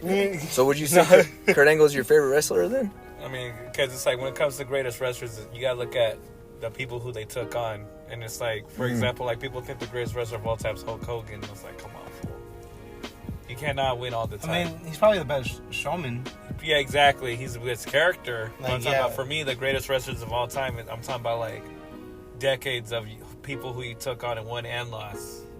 You know? Yeah. Those are the real wrestlers, not people like he's like I like the Road Warriors, Hawking Animal, the Legion of Doom. So often what? The late 80s, and they went all the way to like 2004, 2003. Some of their members So died. to you, the greatest of all time has to have longevity? Exactly, because we're looking at career. We're not talking about like some guy that's like, oh yeah, he just came out like CM Punk. It's like CM Punk, John Cena's like, these fools are not the greatest how they proclaim, or how they think they are. I'm talking about, like, look at fools like Ric Flair. It's like, damn. What about The Rock? The Rock's nickname is the Great Not Man. really. Like, The Rock, he still could come back and wrestle, like, a few matches here and there if he was really down and dedicated. But, like, his time already came because with him, it's like there's two different mentalities of wrestling. One of them's like, I'm a popular wrestler, and once I'm on top, I'm going to go down, and I don't want to go down. Because that's a show my former self. I don't want to lose. I don't want just anyone to come in here and lose. Yeah, there's a saying for pro wrestlers that you have to, when you retire, you have to go out on your back, which means you have to lose to the new up-and-comers. That way, those new up-and-comers look strong. Right, and they don't want to get back, so that's why, like, The Rock left. Stone Cold was supposed to lose to Brock Lesnar. He left. Yeah. And well, like, Stone Cold said that he did want to lose to Brock, but not right there. He thought his character could still be super popular, and then he thought he can, like, show Brock off even stronger in a later time. Yeah, but I don't know. That's the thing with wrestling. Like Hulk Hogan, he kind of fucked up WWF. It's like, look, he never wrestled Bret Hart because he was afraid of Bret Hart. Because it's like, damn, this guy can wrestle. I mean, this guy has 11 other brothers. They all wrestle. Wrestling. because their dad was a famous wrestler, and he has his own fucking, his own wrestling school, And that's how we're all raised. So it's like, that's the shit. That's like, about wrestling is like, I felt like decades. And then like right now, I watch GCW. I like because you see a lot of future stars or stars that remind me from fools in the 90s, the early 2000s. It's like, damn. Like Raw and shit. Hey, these fools are crazy. These fools I watch on GCW, there's a like Chris Dickinson. This guy's fucking buff. Reminds me of like a Mike Awesome. Yeah, speaking about that stuff, like the cutting, Ivan said he was going to have an anecdote about said cutting. Yeah, so that's real. Pretty much, I never knew about this guy before. He's a wrestler named Nick Gage, right? Nick fucking Gage. So, MD fucking K all fucking day. MDK. One of my favorite wrestlers. His name is his WWE name was Zack Ryder, right? And I like him because he's like this really buff dude that's really good. He's a really good wrestler, and he buys toys. Yeah, there's a lot of potential. Honestly. Yeah, that's why I say that's potential. Would you say that you guys are his rider dice? Yeah, which is funny because his WWE name is Zack Ryder. So yeah, that's why I said. That's Ivan's favorite. Yeah, with me it's like I don't know. This guy has potential, but like what he's doing now, he's taking a page from like the other wrestlers from like the 80s and 90s, where it's like, well, damn, I came out on a big, big stage like WWE and these other places, and they know me. I'm popular. I never win the heavyweight belt. I'm not like the best or nothing, but I'm gonna go do hardcore deathmatch wrestling now, so I can be more popular because at least I have the skill I have from pro wrestling. Now I'm bringing that to hardcore deathmatch wrestling to be a legend. Because there's some fools I did that: McFoley, Terry Funk, Vader. Yeah, it's tight. Yeah, his finisher move is called the Rough Rider. He won. He cheated. Basically, just jumps on you. He cheated to win the belt from Nick fucking Gage, though, which is ridiculous. He jumps like towards your head, grabs it, and slams into the ground with his whole body. That's dope. That's way cooler than the Dutch Rider. Yeah, the Dutch Rider. But what if we make it a double Dutch Rider? Then what then? But anyways, yeah. So his character. Well, he's a cool guy. I think he's cool. Like he buys toys. If you guys haven't seen Zack and Miri make a porno, watch it. Go on. The Zack Ryder and Miri make a porno? No, damn, that's crazy. Anyway, that's too much. Yeah, it's too good. Anyways, so he got cut by WWE like a year or two ago, right? So he showed up in AEW, which is my favorite promotion right now, which is cool. But he ended up wrestling in TNA, right? So he's wrestling in TNA, but I guess he's technically a free agent because he shows up to GCW. And now before he showed up to GCW, I didn't know who the fuck Nick Gage was, but he's basically one of the hottest wrestlers out right now. By hot, I mean like famous. Sure. No, I see both ways. And so check this out. So I guess Nick Gage is like super popular because he robbed a bank, right? Okay, so the life shit. Yeah. He's a real fucking G. And he's a hardcore wrestler, so he uses a shit ton of weapons and shit. And one of his main weapons that he uses is a pizza cutter. Oh, I thought you were going to say straight up gun. Nah. That he used to rob the bank. He robbed the bank with the pizza cutter. If you guys are longtime listeners of the podcast and you heard the podcast where I was talking about a wrestler named New Jack, he's basically our generation's New Jack. He's a crazy motherfucker, right? And also, thank you for being here. Thanks for sticking around. So there's another WWE wrestler that was like super hype, and he was a hardcore wrestler too. But obviously when he went to WWE, he toned it down, but he was still really popular. His name was Dean Ambrose. But his character before that, and in other organizations, was called John Moxley. And he does like this little shoulder thing when he's John Moxley. Like he goes from side to side and swerves. Kind of like the Conor McGregor and Vince McMahon thing, but without the waving of the arms? Yeah, without the waving and standing in one place. It's like a little taunt, like an intimidating taunt. Oh, fucking the choose a character shit. Yeah. So pretty much Nick Gage is like the GCW champion, and he beats this one fool, and then all of a sudden this guy in a full black cloak comes out, like an executioner cloak type deal, and he starts moving like John Moxley. And everyone's thinking it's John Moxley. The action you just did. They're supposed to have a match though, John Moxley and Nick Gage. Yeah, they do? Yeah, they're supposed to have a match. I don't know when it's supposed to happen. But they it's should, supposed to happen already. The movement you did looked like Valdo from Soul Calibur. Yeah. That was kind of tight. He's a little weird. He does a hip thrust on you, dog. He does like a little cutter to Nick Gage and fucks him up a little bit, and then he takes off his hood. And it's fucking Zack Ryder. What his real name is Matt Cardona, which he's been wrestling as now. So I was like, whoa. Jordan sent it to me. I was like, oh shit, that's cool. Yeah, I don't know what this is, but this is cool. It's like Matt Cardona. And then Yeah, everyone was super hyped. Like when you hear the cheers in WWE or in wrestling, it's called a pop, right? And you want to get boos or pops, and everyone was popping when they thought it was Jon Moxley. When he takes off the hood, everyone starts booing. Like he was like the all-time for doing that shit. He got their hopes up, subvert expectations, and so he simultaneously went from a face to a heel right then and there. Like it was crazy. And I was hyped. And then they cut like this cool ass promo where like Nick Gage was talking shit. He was like, Matt Cardona, get your ass out here, you fucking pussy, you're a pussy, bro. Yeah. And then so there's like this video I like, and there's like this cool song playing in the background, and it's like Matt Cardona about to leave out a building or some shit, and he turns around and he's like, Nick Gage says Matt Cardona's a fucking pussy. Says Zack Ryder's a fucking pussy. Well, guess what? Newsflash, Zack Ryder's fucking dead.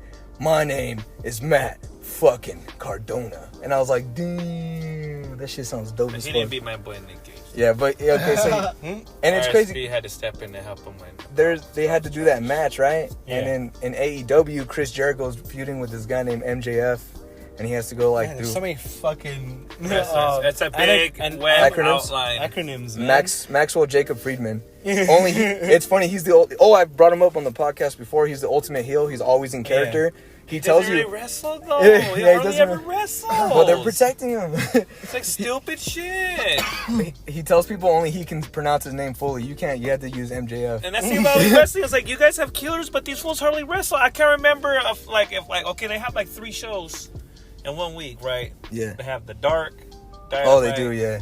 The Friday show. That's 3 fucking shows. It's too much. I see the same fool. It's like, damn, fool, this fool hasn't wrestled in like 2 weeks, and you guys have 3 fucking shows in Yeah. 1 week. How does that make? Can I work there?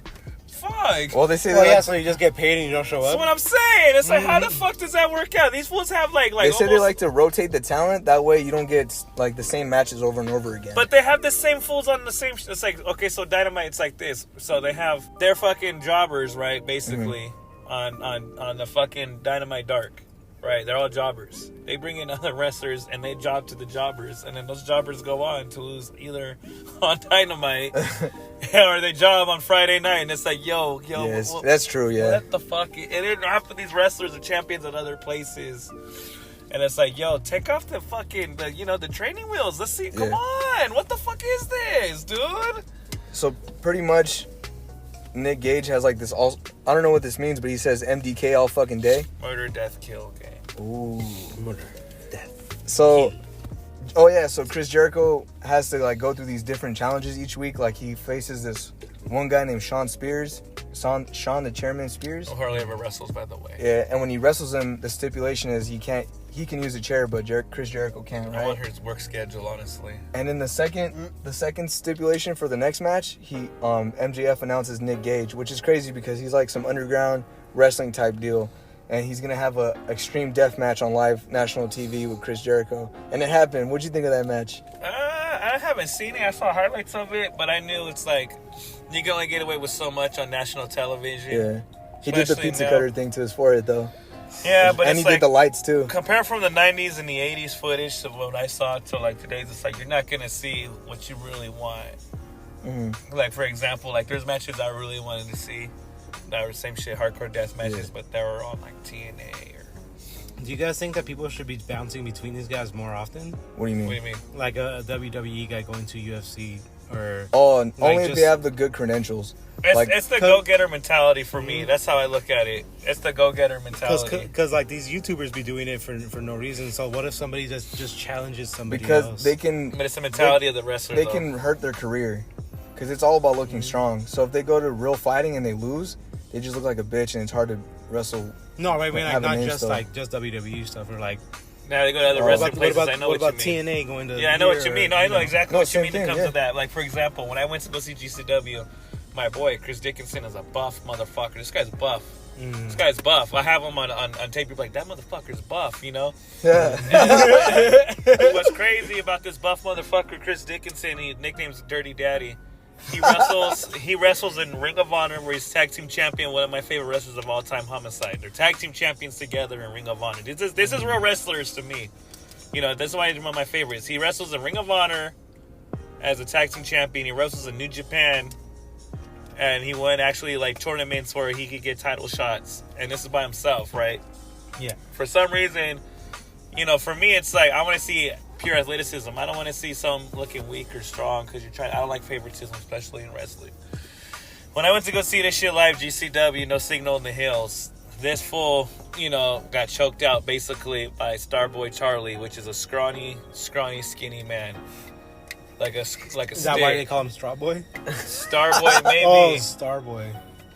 Like when Masvidal got choked out at that one organization by the legs, that's how this fool Chris Dickinson got choked out. And it's like, really, as buff as you are, you couldn't just, suplex him, throw him on his face, and then that's the shit I don't like about wrestling. Sometimes it's like John Moxley, for example, like he wrestles New Japan and he's a good wrestler there, but in All Elite Wrestling, it's like you're getting beat up by a guy named Kenny Omega that's only throwing knees at you and has his retarded ass finishing move. You don't like Kenny Omega's athleticism? You don't like the one-winged angel? That's a retarded ass fucking Why? move. Because it's not practical? Come on. I'm putting a guy, after I'm wrestling the guy down in the match, I'm putting the guy on my shoulders and rocking him in a cradle forward when I could just do another move. What kind of move? Well, I mean, what's your favorite finisher move? It could be like anything with wrestling, anything that gets the job fucking done. So the one-winged angel is pretty protected and it always gets the job done. For example, Kenny Omega, right? The wing-winged no one's angel, kicked out of the one-winged angel, bro. No, because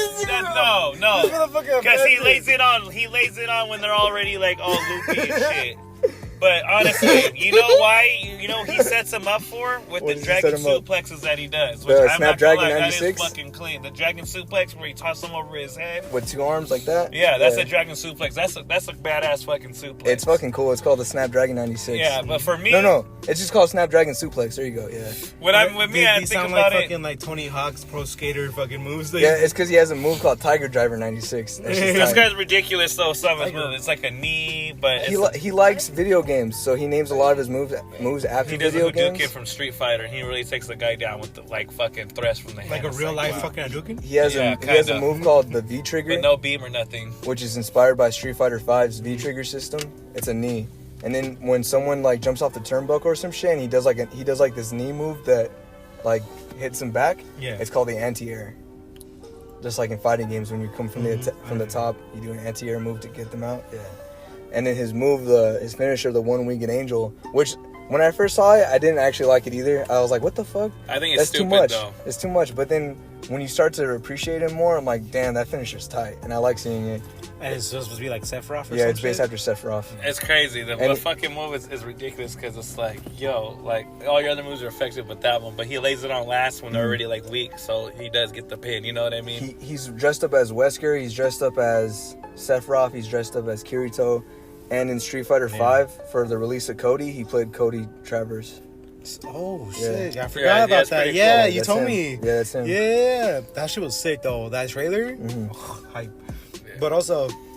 I thought Cody Rhodes could have played it better, but, Kenny Omega's the one that's into this shit. That's what you were saying. Yeah. But, his name's literally Cody, and he actually looks like him, too. Speaking of Wesker and shit, I wanted to mention a little bit more about how the Gantz game could have played. Oh, well, just to finish the angel thing. Yeah. Since we work in a pizza place, we have pizza cutters, right? And I put my phone out and I started recording. I grabbed Angel and I started pretending to be Nick Gage. So I was like, I'm Nick Gage, motherfucker. And I started like pretending to cut Angel's head. And I was like, MDK all fucking day. And then what did you do? Angel just like, he points at me and he's like, what the fuck? If we held me hostage, I was just gonna let him do it. Yeah. I didn't want to work. What if he was gonna do it though? Like, I didn't want to work. What if you felt the skin break? Is this a pizza It's funny because Angel doesn't know who the fuck Nick Gage is or any of that shit. Understand, he doesn't know. Yeah, so it's like he's just like, damn, Ivan's going crazy that's right Ivan. now. Who gave him sugar? Wait, what movie is this from? I'm going home, I guess. No, it's GCW, man. It's good hardcore shit, man. They're very creative. Like they take like tables and they like do like barbed wire on there, throw the guy right through it. Glass table, take a table, light on fire. I've seen them take Legos on a board, like those super glue. They do Legos in AEW too. And throw the fucker right through it. No. They ain't even gonna break it. They just lay it on the ground and just keep suplexing the guy, just dropping him on it. I'm like, wow, that's very creative and sinister. Sinister. Oh yeah, no, I take notes. Shit. When I saw the Manila folder across the lips, I was like, damn. You gonna do some Home Alone shit? Fucked. No, this guy took a folder to the lips and then across the forehead. I was like, fuck. And These fools put on some good fucking shows. What were you screaming when you were there? Oh, I was Nick fucking Gage. I was fucking screaming that, and all these other fools, SGC and fucking Mass Warner and Matthew Justice, badass tag team. They're defending their belts against Ali Catch and this guy named Effie. But these fools, Mass Warner, you know, he wrestles in MLW. He wrestles, and you know, he's one of my. I watch that place too, but you know, he's one of my favorites. Just to see him was like, oh fuck, you know, the other guy, he wrestles not only wrestling on Dark where he loses, and it's like, come on, fool, that's not really like. Oh, RSP. Nah, the other fool. Oh, not just RSP, the other fool. So Matthew Justice. Well, describe to me what your dream match would be. Like any wrestler from any era versus. Like for me, and it's a lot. Like for example, like see, I'm a real wrestling fan. So like one of my greatest beefs of wrestling of all time was Ric Flair and Mick Foley, because Ric Flair, you know, like I said, he took on anyone and everyone, defending the belt. And you know, this fool Mick Foley, he did some hardcore shit, but you know, they had this beef where Ric Flair was like, "I'm the greatest of all time, and you're just like a cheap stunt man." Oh shit! You know, he really told that to his face. That's pretty good. And what pissed me the fuck off is like, you got to look about is age difference. You know, this is one of the things out. It's like if I had a genie or some shit, I want to see this shit. Because what pissed me off is that here it is. They had Foley. The match happened a few times in WWE and TNA. And Flair won, I think, the first one in WWE. But they fools really, you know, they really throwing hands down in the match. So in TNA, you know, like I said, age difference. Flair's like what? Fucking 60s at this point, in 2010, and fucking Mick Foley's like what, mid 40s? You know what I mean? It's like, come on, fool, what the fuck is this? Would you like to see Cactus Jack versus Nick Gage? Nah, No? I wouldn't like to see that. Why not? Because like with me, it's like I want to see matches that it's like if you're gonna be lengthy, it has to be a very good back and forth.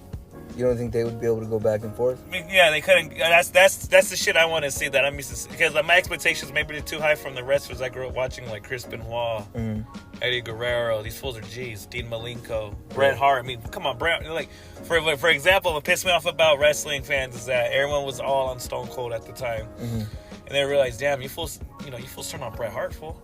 Bret Hart's been down with you fools since like the late 80s when he came as a tag team.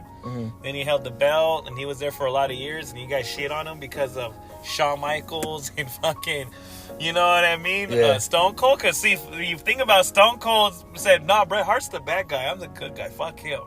In order to counter Jordan's Kurt Angle of Yu-Gi-Oh, I like to say I'm the Shawn Michaels of Yu-Gi-Oh because he hates Shawn Michaels. Who's Shawn Michaels?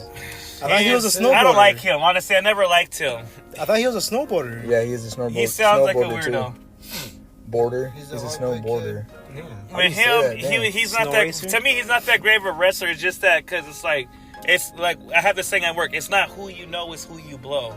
Oh. You know, and he was best friends with Triple H. You know, they're a tag team. Triple H married the boss's daughter, has creative control. So of course, when Triple H and Shawn Michaels, they had a lot of pull in WWE where they could do whatever they want, look good, and they favored them a lot. That's why I don't like Shawn Michaels. When you say a lot of pull. So it's like they get away with shit. They have a lot of luxuries and shit. You know what I mean? Like Shawn Michaels, for example, is like they had this guy named Big Van Vader wrestle at WWF. Big Van Vader is a legend. Had a lot of hardcore death. I mean, for example, in a hardcore death match against Stan Hansen, this guy fucking got him in the eye with a vicious fucking punch, and his thumb took out his eyeball, and Vader just pushed it in and kept going until they won the match. That's some G shit. So Vader goes to WWF, everyone's thinking this is some G ass shit. You know, this guy's fucking big. Yeah. Shawn Michaels like, hey, well, if you make me look bad or hurt me, I'm gonna ruin your career. Yeah. What kind of shit is this? Wait, that was the WWF? Yeah, that's Shawn, because that's how they are in WWF. They have creative control. Hulk Hogan, for example, no one could beat me, no one could make me tap. If you look it up, the first person to make him tap was Kurt Angle. That was in 2004? Right when they changed from WWF to E. No. I'm telling you, that's why I don't like some of these wrestlers from WWF. Like Shawn Michaels, to me, it's like, don't get me wrong, you have a nice moveset, but you never, in my eyes, this is me though, you never really wrestled a match where you're pushed to your limit, to your core. A lot of people have a dream match of Shawn Michaels versus Eddie Guerrero. Eddie Guerrero would win. They were both around at the same time, but they never were on. Shawn Michaels was on Raw, and Guerrero was on SmackDown. But even if they were, like, even if they set it up at the, like, if they did a dual show, Shawn Michaels was like, well, I don't want to lose. And Guerrero's like, why would I lose when I'm a hard-working man? You see me at work. Damn. You get what I'm saying? Shawn Michaels was never pushed to the limit, to the core where it really brought the better of him out. You get what I'm saying? These other wrestlers, I'm starting to understand your wrestling mind now. Yeah, that's me. That's the fans. That's the real wrestling that I like look to see your wrestlers go through fucking extreme hell and get tested to their best of their ability. to the limit. Don't favor them. He likes the heart of it. Yeah, the athleticism, the heart, what they could do. That's the that's the angle. I'm not looking about. Well, this guy could bang 2 beers together, or you know what I mean, or the other guy he just does the shit with the eyebrow. You know, that's not wrestling to me, fool. I like you're not naming them anymore. You're just like fuck. For copyright reasons, because who knows? I might be back. Shit, I'm telling you, these are not wrestlers. You don't name them, but everyone knows what you're talking about. Everyone knows what you're talking about. Yeah. Copyright reasons, in case they gotta hunt me down, come find me. Don't dox them. Don't bust the Iron Man 3, dog. But no, what I'm saying is this: these wrestlers nowadays, they haven't really been pushed to their limit. They haven't been pushed to their limit where it was like full, like Chris Benoit, Kurt Angle. These fools were pushed to their limit. Well, yeah, it's because they had to struggle more. There were shorter wrestlers. I never seen John Cena go over an hour in an Iron Man match. I can't remember the last time. When was the last time John Cena was an Iron Man match?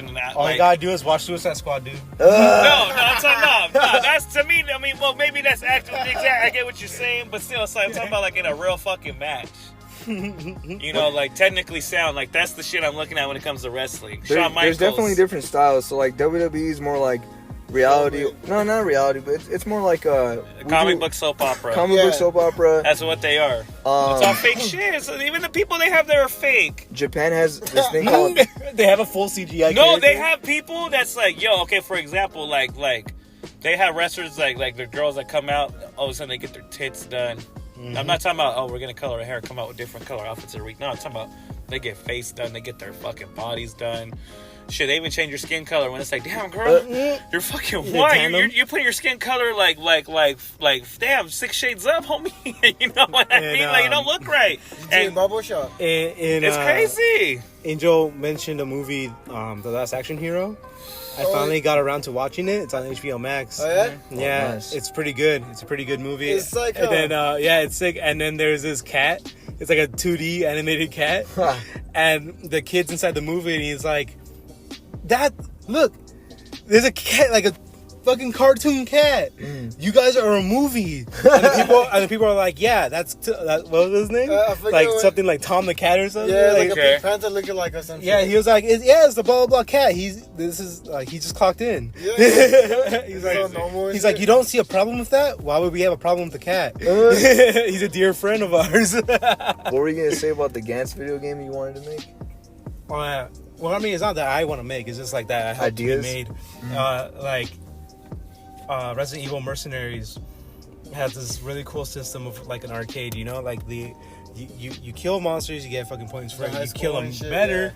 Yeah. Like real good how you did it, your performance basically. Yeah, your whole performance. Yeah, everything, like blah that. blah. So like, if we implement Gantz into the scenario, it's basically going to be the same thing. I definitely want it more open, like, you know, more open world.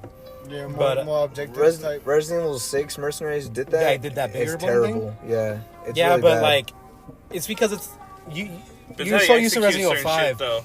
but Resident Evil like 6 version will suit it more because like it's a bigger area. You can fight bigger monsters because that's what Gantz is about. Don't get me wrong, I like the gameplay, the actual And it gameplay won't be like mechanic it's gonna be like objective based. of M6. Yeah.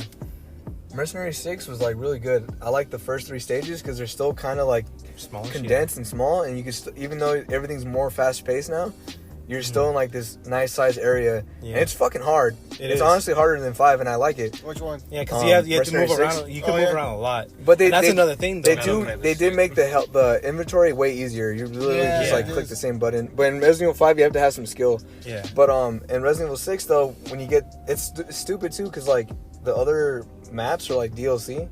Yeah. It's like it's Mercenaries. Why you shouldn't have all the maps Yeah. available for free or DLC? All you have to do is beat the game. Yeah. Yeah. Or like, Maybe, or yeah. if you are gonna make DLC maps, at least give us like more than just 3 basic maps, right? Right. Yeah. But those DLC maps, they look cool and they're pretty engaging and shit, but they're just too big to fucking get all the time bonuses and everything like that and get good scores. No, but that's what I mean too, because the version I'm talking about is like multiplayer, you know. Okay. So like, if you were to do a single player one, choose a single like the smaller maps or whatever. But the way I see it is definitely gonna be more RE6 style, like more action. Yeah, I can see it. More like you could use your suit and stuff, and then you could blow out the suit going too hard. Yeah, that sounds fun as then, fuck. Yeah, exactly. And you have a whole entire team behind you too, and like it has to be hard. Like I'm talking about Dark Souls levels hard. Yeah, that's some hard ass shit. Dark Souls 3. Yeah, exactly. And so like you're fighting these big ass there. demons and shit, and then like you have to beat them. If you don't beat them, then you've lost your character, you know? Yeah. So, like, if your entire team loses a character, you gotta fucking go back and start leveling up new characters. Oh, I get you. Well, it's hard as fuck. So then, if you get more points and you succeed in carrying those points over, right, you could buy back the character that you lost. Oh, nice. That sounds tight. Or buy a new weapon and upgrade the character that you currently have. You're like, I like this guy better anyway. Man, fuck it. Right. Yeah, fuck the other guy. He's staying dead. Yeah, fuck that fool. My alter ego. These games are falling off these days. The games suck.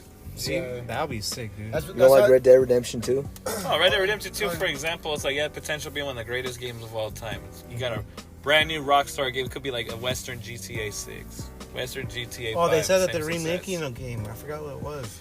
Well, they're maybe making Red Dead Revolver or Red Dead Redemption 1. It's either or, No, the fucking GTA San Andreas, I think. Oh, yeah, I heard about that, too. That'd be fucking amazing. They're remaking it shit. In the Grand Theft Auto 5 engine. Yeah. So it's not going to be like...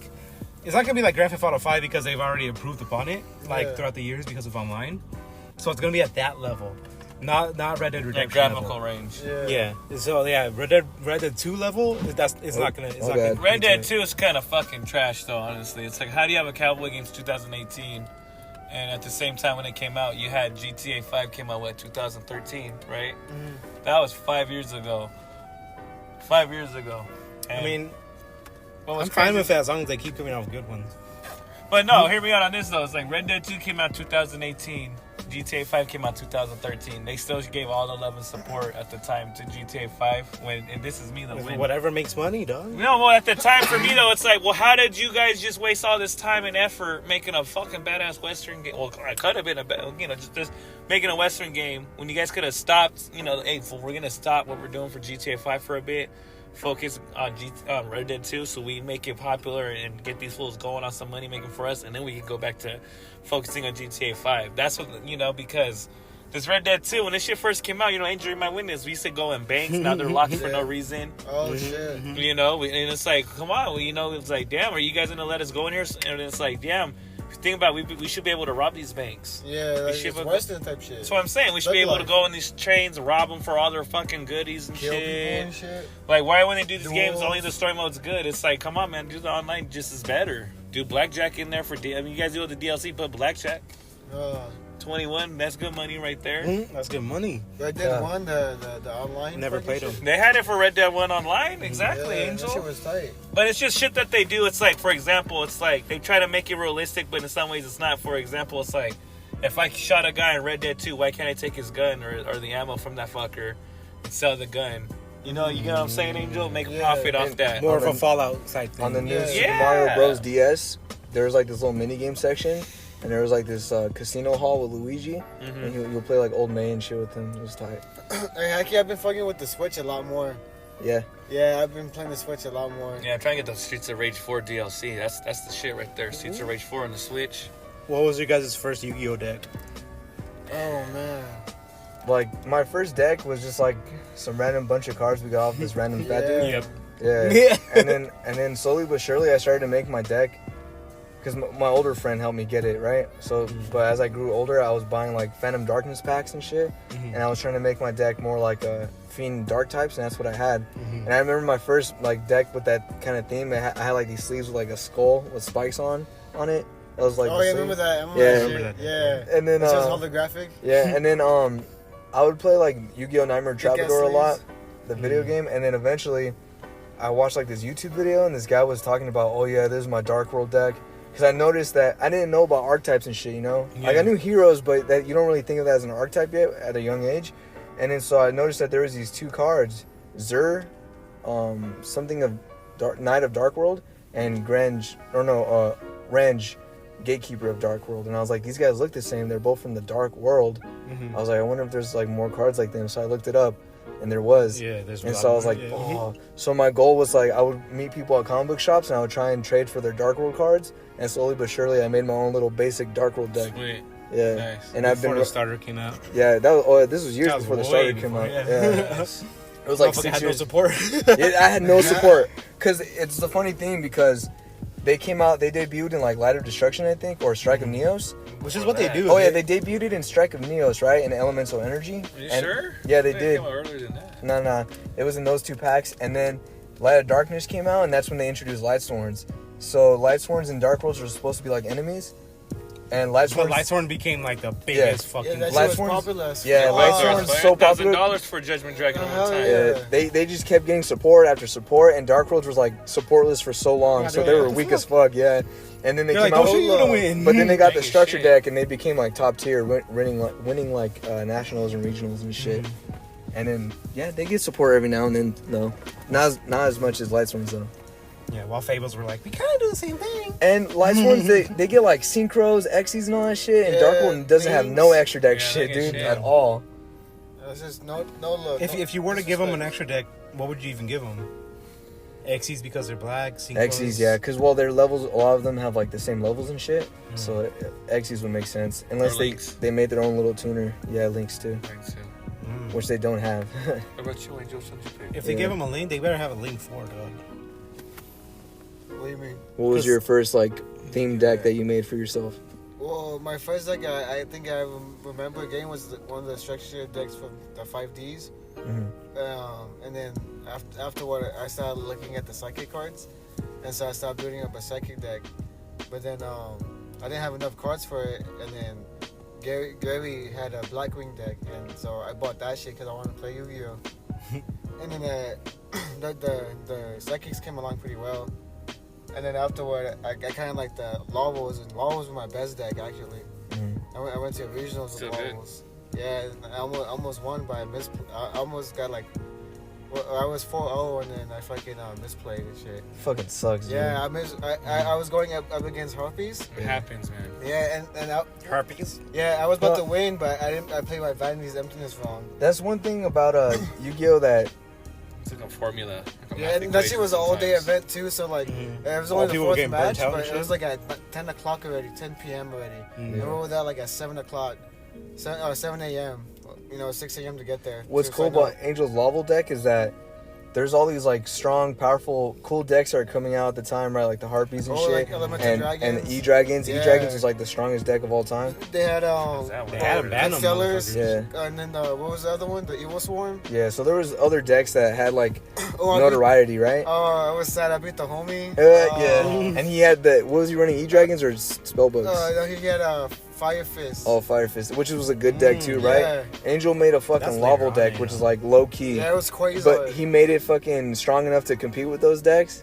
And the cool thing about it too is that Constellar, Evil Swarm, the Fire Fist, almost beat Harpies. in the tournament scene, if your deck is like kind of unknown, you can kind of go far because no one knows how to deal with your shit. Right. Yeah. Because Yu-Gi-Oh players, they really are like their only concern is the main And decks at the Popular time. And I cards. made Yeah. that deck just for that meta too.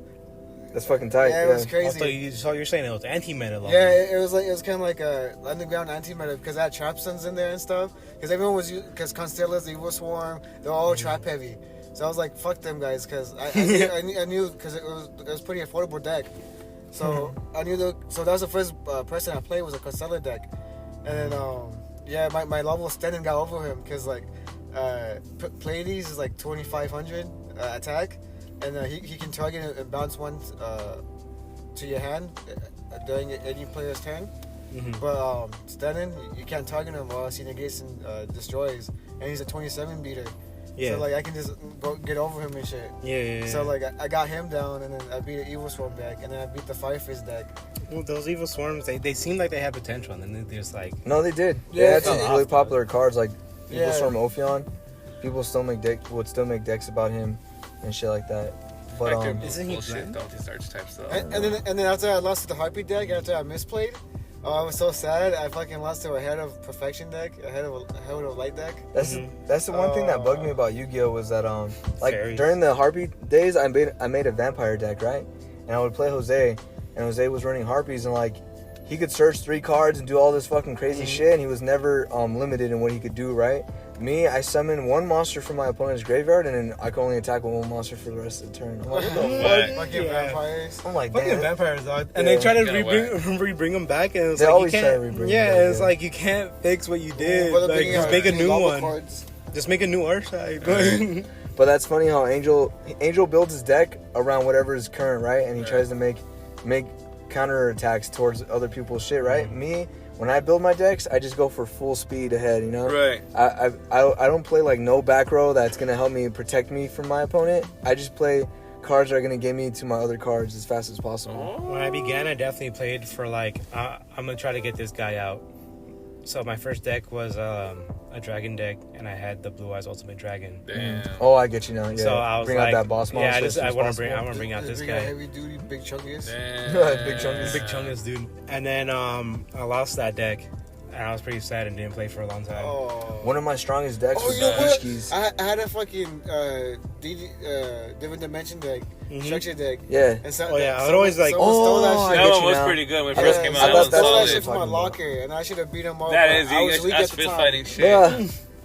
That shit's solid at the time it came out. I was like, damn, this is fucking. That's the thing about the Yu-Gi-Oh players, dude. They known thieves. Yeah, they are. They're known thieves. You can't trust them. Turn me into a thief. And then Ugh. what was it? That deck was whatever. Like in retrospect, because you know you're young, you don't know how to make actual real good decks. Because I didn't know I needed 3. Oh yeah, for real. Yeah, it was just one structure deck. And then like you It's know, the way of the marketing. I've been playing like for since it came out basically. Yeah. Because Yeah, it came sure. out around the same time I was born and everything, so my brothers already had the shit. Yeah. I started like then- middle school. Yeah, so I had my structure deck Yugi, structure deck Kaiba. I never had those. The I first had one I those. got was Structure Deck Joey.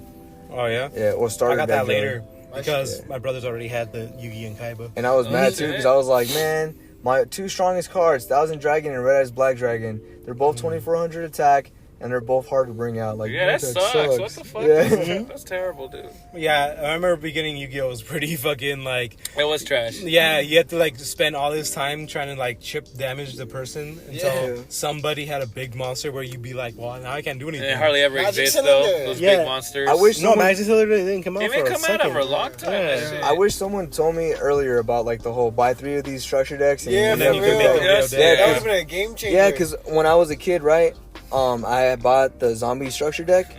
Well, around when we were hanging out, and then, like it was a pretty remember, good yeah. deck, right? It was good, and With then that weird. But it was just Yeah. one of everything. no, yeah, but then my tia, right? She got me another one for my birthday. I mean, for my Christmas gift, right? And I was like, well, I already have this, so I kind of just like traded out the cards and shit. And I never realized I could have combined both of them and made my deck faster and stronger. Like, damn, bro. if Me, only when I knew. first got my Yu-Gi-Oh That's decks, only man, one I was smarter, on, man. man. I was on. That's 'Cause a my- cringe. My Dude, I dad could've- was watching that shit before me. I didn't even know nothing about it. This fool was like, "Hey, I'm going to work," because he had to work on Saturdays. Sometimes it's like, and we, Saturday morning cartoons is how we watch Yu-Gi-Oh, right? Oh, you know Oh, what? hell yeah. You remember? That's how I came across this. Fool was like, "Hey, I'm going to work today. Record this shit for me. All this anime shit. I got, I'm going to work My- and I want to watch it." My so, boss monster wasn't just fucking Ultimate Dragon. I had fucking the Black Luster Soldier riding him one too. Oh, Master yeah. of Dragon Knight. Master of Dragon. And I still have them in my fucking. fusion? yeah. The fusion. I still have them Yeah. in my fucking little thingy, That's what's up. my little folder. But yeah, so like I recorded this episode of Yu-Gi-Oh! It was one of what Mokuba was trapped in the tower. Oh shit, yeah. And I Again? was tripping. I was like, damn, this fool's got cards and they're coming out holographic. I was tripping. I was like, hey, I like this shit. And I had this neighbor where, like, I guess, and I lived in the hood. It's crazy. and I had this neighbor. He'd always come by and show me, like, brand new shit that was coming out at the time. We'd always play together. So this fool came and was like, hey, I got these cards. You know how to play? And I was like, as a matter of fact, I do, fool. And I showed my dad. He was like, what? They have them? And he took me to this place, Rialto Coins. Now it's, it's all I talked about that shit before comes here. up and shit. Yeah, it's That's just what's up, fucking dog. bad. They had Yeah. everything right there. And this full win, my Never dad was heard about crazy. them He got before. me like 2 of the Yugi. No, he got himself 2 Yugi and he got me 2 of the Kaiba. And he's made me my sister share, but like we used to play, and I was like, man, that's what's up. But like I had, like the time, it was all shitty, like nothing but random shit. Cause I was already like kind of older already when it's coming out. Like I was already like 8 or 9. So by the time they were probably doing the Gravekeepers, which is like Pharaoh's Servant, probably like what their first ever archetype. I was already getting out of the game because I was Them playing and like Arcane. other shit, and plus I was a wrestling fan and shit. So I came back to it later on, like a lot of years later, when like what was it? I had the You know, because I had all these cards that made me like a badass zombie deck, and it's funny because I actually beat the Lightsworns Nice. at the time. Because I had good cards. I didn't know it. I didn't really, know it because I had all these good cards from like, the structure decks all the way up to when they introduced the Gravekeepers, right? That was my brother's deck. My brother was hardcore into the Gravekeepers. Oh, remember that shit? Yeah, the deck and shit. Yeah, that's when I got out of it, but like I still had like good cards, I guess. When they made the Gravekeeper structure deck, that's one of the times I got back into Yu-Gi-Oh. Yeah, And I made that shit. He was already out at that Yeah, time. that shit's cool to me. I kind of jealous though at the time. I was like, man, because at the time I was like, man, I kind of feel like it's gonna be expensive because I was already like gonna be like, I was kind of older right at around like 12, I feel like, and it was like, damn, it's gonna be expensive. Now they're introducing like a whole type, you have to get them all together. Like, what the fuck? Yeah. But I didn't come back until like I made like this zombie deck, and then I made like my own Elements of Hero deck, and then after that, I made a Blackwing deck right when they first came out. And then I just started beating everyone for years. I still have the deck too, but He's a Kurt Angle. yeah, now I use the this Milfy fucking Oh yeah, so yeah. Shred Brigade Beast. For me, nowadays I just look at what's cute. Yeah. Kind of back then too. I like the Fables. I went back to Lava. I like I the made Dolce. I made the That was my Fables favorite deck. cute deck. I like to like- play for the combos. I liked how they looked, but I didn't like how they Oh. played, so I didn't use them at all. Hundreds too. They had a weird Hundreds play was another style, but it good was deck I kinda made cool. back I just then. like playing it for the combos. It's just shit you can do, which is amazing. you know? Melfi's, yeah, they have too much shit that they could do. That's why I love them. Hundreds. And the Eldritch Zombies, I play with the Eldritch Zombie world deck. Yeah, Play, I- play style amazing. comes second for me, because for me it's like No, the definitely design. first. I like design, like the names, the archetypes, guess the you're right. pictures, yeah. Yeah. And if they look really cool to me, then I'm like, okay, how do they play? Some of the artwork's cool, but it's like, to me, it's like they could be better because it's Yeah. like, I feel like with this, because if Magic does it, then they should do it for Yu-Gi-Oh! If they know their fan base is older than 18, make some of the artwork, I made my More Dark World mature. deck. Yeah. I remember back in the olden days, like 2013 and shit, yeah. when I was running my Dark Worlds and shit, I made them so fast that when people dueled me, It they'd was be too like, fast though. they were like, bro, it's like you're running Lightsworns, which is pretty cool to me. Yeah.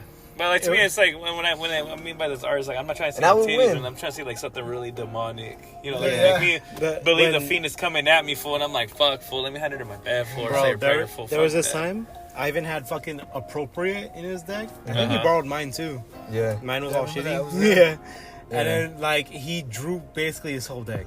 Yeah, it was tight. Oh, and then I remember we were playing at Renzer's house. Mm-hmm. And then, That's the time I'm talking about. yeah. And then versus his Kurt Kreese, right? Yeah, and my fucking so my hands are like, my wrist and my hands are like really skinny and scrawny. Yeah. And and bony too, and you can see my veins popping out a lot on my Damn. wrist, on my hands and shit, right?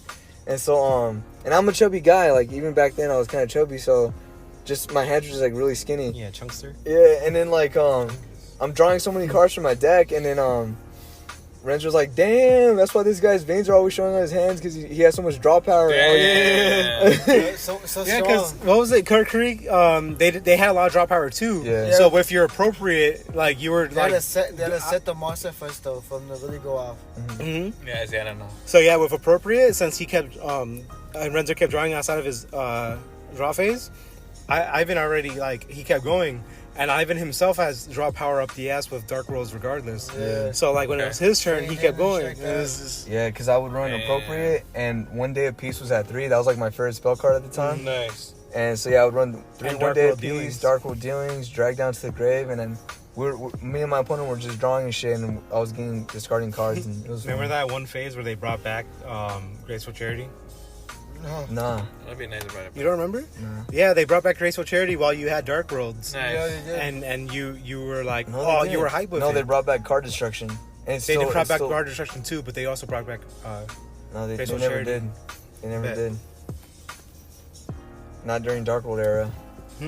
Well, Honestly, when it comes to this fucking ban list, they need to ban cards that they know is too overpowered. And The fucking thing that stupid really as took fuck. me out of Yu-Gi-Oh was the erratas, where they changed the That effect. too. And Yeah. they're basically, sometimes erratas can make them buffed, and other times they what do you call it? In Debuff? the room? Yeah. What do you? I forgot the video game term. Debuff? Debuff, is that it? Yeah, they would debuff Yu-Gi-Oh cards like Sangan. You could Yeah. just search wherever 1500 attack monster from your deck. And that's like a fiend. And then they buffed them to you have to search a And then- fiend. It's only once per turn. It's fucking whack, dude. And there's Like, new cards that do like so much bullshit, and it's like, what's Yeah. the point of even writing it? Yeah. Right. like you're releasing stronger cards anyways. Like keep it banned and just make the card make like a a weak little Sangan. Name him Dumgan or some shit. Oh, And- yeah, that's yeah. stupid. Instead of a rallying shit. Yeah, because they always play with like the artwork and Rescue shit. Cat. And Fucking it ridiculous. makes sense. Sometimes they reddit that shit. Oh yeah, for real. Rescue Cat read it like 5, 6, 7 times already. Literally the only. Instead of doing rescues, they should do endangering cat. There And you then, go. like, instead of like bringing them in, you send them to the graveyard. Yeah, that'd be cool. That's ridiculous. To Endangered me, cat. Endangered cat, yeah. This is ridiculous. Like, use the effect. Don't make it once per turn. Use the effect with them. Because it's like, just how fast the game is going. It's like, yo, why would you guys read it? What's Yeah. your all-time favorite Yu-Gi-Oh memory that you have?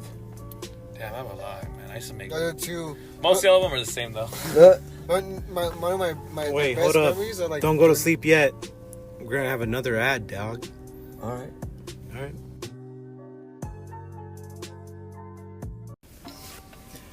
Welcome back. There might have not been an ad there, and there might have been. We'll see. We'll see. I Do it don't for wanna the tell. novelty. You know, do it for the novelty. I actually got scared with the last episode because I when I was listening to it, after it was already published, I didn't hear the ad, and I was like, "Oh no, did we get dropped?" And I went to go check it. I forgot to put them in. So and I already had like 8 listens at the time, so I was like, "No, my 8 cents." My money. That's crazy. But yeah, so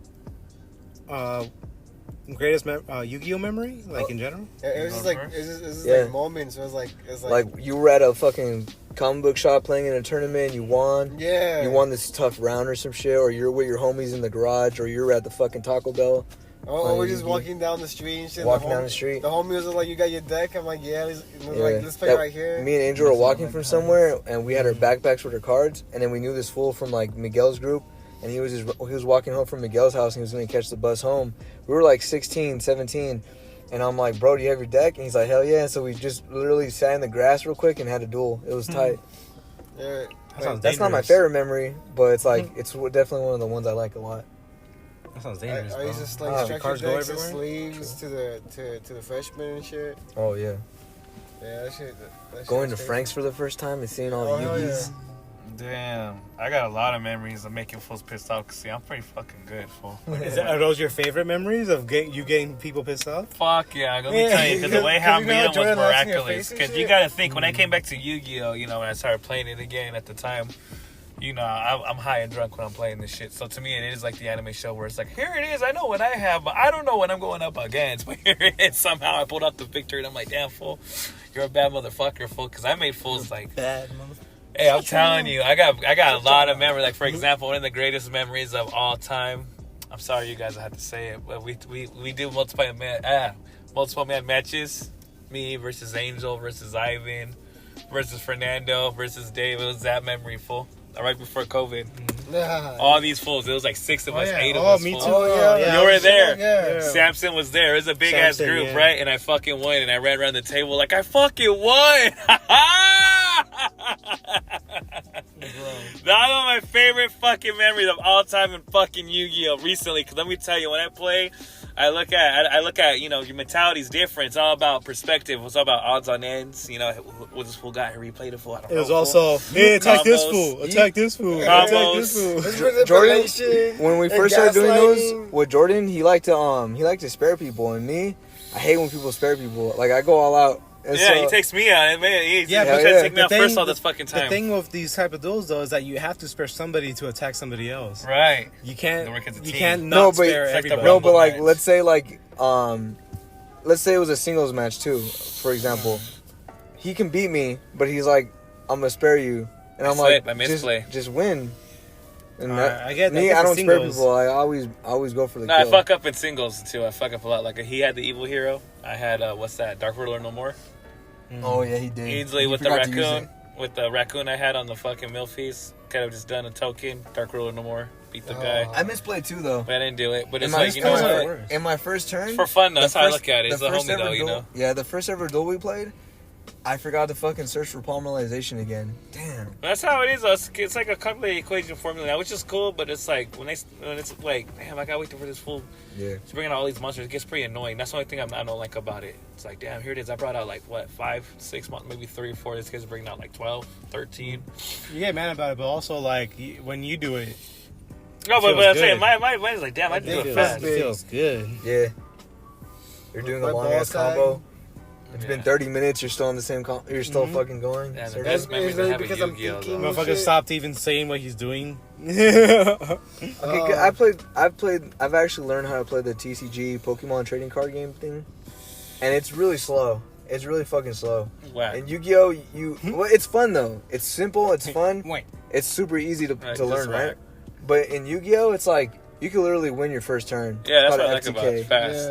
Yeah. Yeah, Where you can fuck it up. can't be fast. and I it can't think be it was slow. like Skill 8 and luck. turns is the average. But Like 8 turns is like considered like a long game. That is a long like that's game. that's an Yeah, average. that is a pretty long much. game with me. And then man, Magic, you're there for hours. Yeah, Oh, mad. for Yeah, real? no, that's too much. You got It's like bit you're- on mana. Yeah, it's like you're playing at like a little chess. Yeah. No, not chess. It's like you're playing I a like little. Magic. I played it before. It was not really all that. You're playing like a Yeah. long video game. Hey, but, Against someone. I like it. I like the thinking about it. It's Trying to cool. get Dungeons and Dragons. I'm not Yeah, gonna get what was into that? it because That's that when we shit's played too Magic much. at that one dude's house, and we beat him. Yeah, Hector's. Alex. Alex. Oh yeah, He him taught too. us. He taught us how to play. Yeah. and then Yeah, me and it's Israel, funny. like- Everybody who's taught me how to play Magic, I've beaten them. Yeah, it's because they tell you, oh yeah, these are the flying cards. If you have flying, you can't get damaged by anything else. So all you have to do is make a flying deck and beat them. Right. Pretty bet. much. I like I that. mean, that's what we did. I And thought that thing I made a dog flying or something like that. Yeah. I don't like the battle system in Magic at all. I The love. tapping. Yeah, I love. No, that's the energy source and shit. Oh, you have to tap. You have to tap the mana and shit. Yeah. Mhm. Yeah, but when let's say you have your field Oh of yeah, it guys goes over. and their field of guys, you can't like individually attack with people. You have to say, all right, I enter battle pretty much, and then your opponent gets to decide how they defend shit. Wow. And that's why I don't like it. In Yu-Gi-Oh, it's like in Yu-Gi-Oh and Pokemon. Yu-Gi-Oh, you get to like choose which monster to attack which monster and shit. And your opponent, the only thing your opponent can do is have that monster already in a set position to defend or attack. No, you could choose your monster to attack a certain monster, but you could also decide to see if that monster has too much attack or whatever, or defense. Your opponent doesn't unless they have a card that says they can do that, like a sport trap card. You get me? Like your when you can enter, select which monster you attack. yeah, you can, but you Yeah. can't do that in Magic. No, in Magic, yeah, you can. You can select what monster to attack because some monster has Death Touch and you don't want to attack those ones, so you attack the other one. Your opponent does everything. That's You not go, I attack, and then they're like, all right, Comparing this. battle phases here. He's like, this guy, these 3 guys, I combine their attack together, so they destroy your guy. Defense. Yu-Gi-Oh's better. Or maybe someone taught me and they didn't Yeah. teach me that part of the rules. Yu-Gi-Oh's Yeah. better. But yeah, Yu-Gi-Oh's better, and so is Pokemon. It's so simple. Like whatever Pokemon you have in front of your bench Pokemon, that's the one that's fighting, and it's like 1-on-1, and then. You die. do 2-on-1 Pokemon I don't know. with the monster. See, those are the questions I ask. Mm-hmm. I think you can double team in the card game. Card game, I don't know. It's Right. fun, but the thing that got me out of Pokemon 2 is that the fact that they had rotation. So whatever, Rotation. after a Oh, few yeah. years, Some all the old systems shit you fail. can't use it no Yeah. more. No, that's stupid. Yeah, that's why I like Yu-Gi-Oh. Like Yu-Gi-Oh's better, man. you could have had like this It's old bad. deck, and then suddenly it gets support, and you could just mix it whatever It's the you best want, again. Yeah. as long as it's not on the ban list. Just the cards I best. put out. But the price to like stock some of these fucking cards are fucking expensive. Fuck that. Huh. Yeah, you gotta shell out some big bucks if you want to get the Lightning good cards. Storm. Yeah. My Lightning Storm, Evil Hero. It's too much. My hero deck. Jordan was I like, think all our decks are pretty much a couple hundreds. yeah, my hero deck's Not like mine. 400. But yeah, Well, I feel like 150. you can make good cheap decks though. Yeah. And you get lucky. Zombies are worth a lot of money. I don't know about this one, the fucking beast. Well, maybe a few cards are worth some money.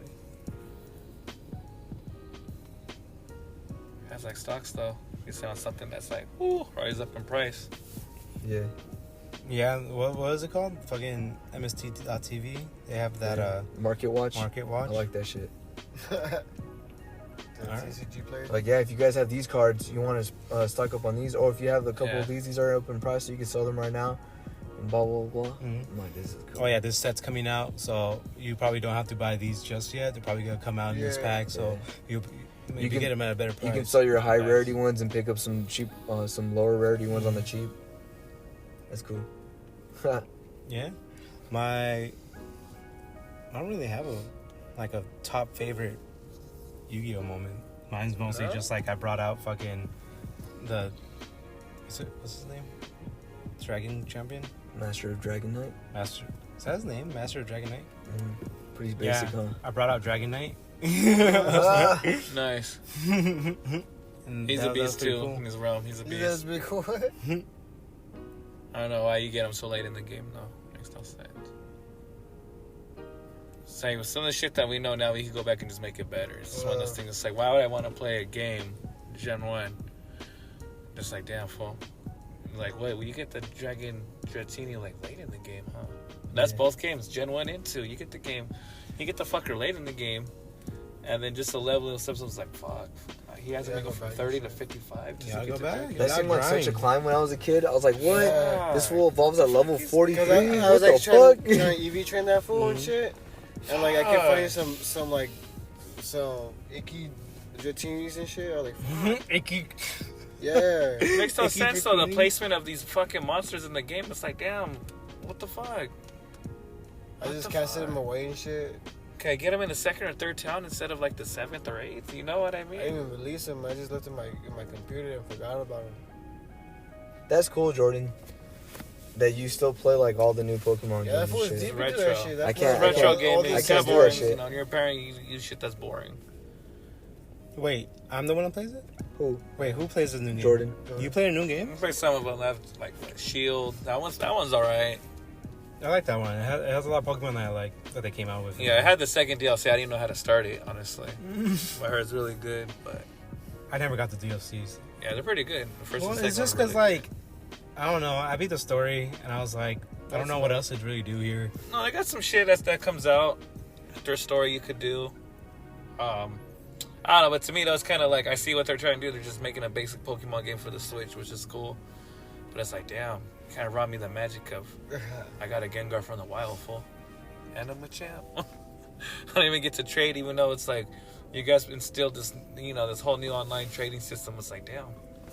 You know? You get what I'm saying? Yes. The GTS, the global trading Yeah, system. they're not really thinking with their heads here. Or you know what Sammy I mean? Guevara, go to sleep. And like with them, it's like they have all these other, like, another thing is, and everyone has the same issue. You have all these other, you know, monsters you have access to. Why only use like basically they have like 850 Pokemon inside. Well, we only use like 200 of them, you know. And even after DLCs, they still only have like maybe 400, barely 500 out of like 800, you know. 800, dog. They have a lot. That's a lot of Pokemon. No, they have a lot. I think it's 900, no? It's somewhere around there, but you know, even Yeah. though the later designs are trash, it's like they have a sandcastle. It's like they made fucking a Ice Pokemon cream. for every single One Piece episode. It's Yeah. ridiculous. What you trying to say, bro?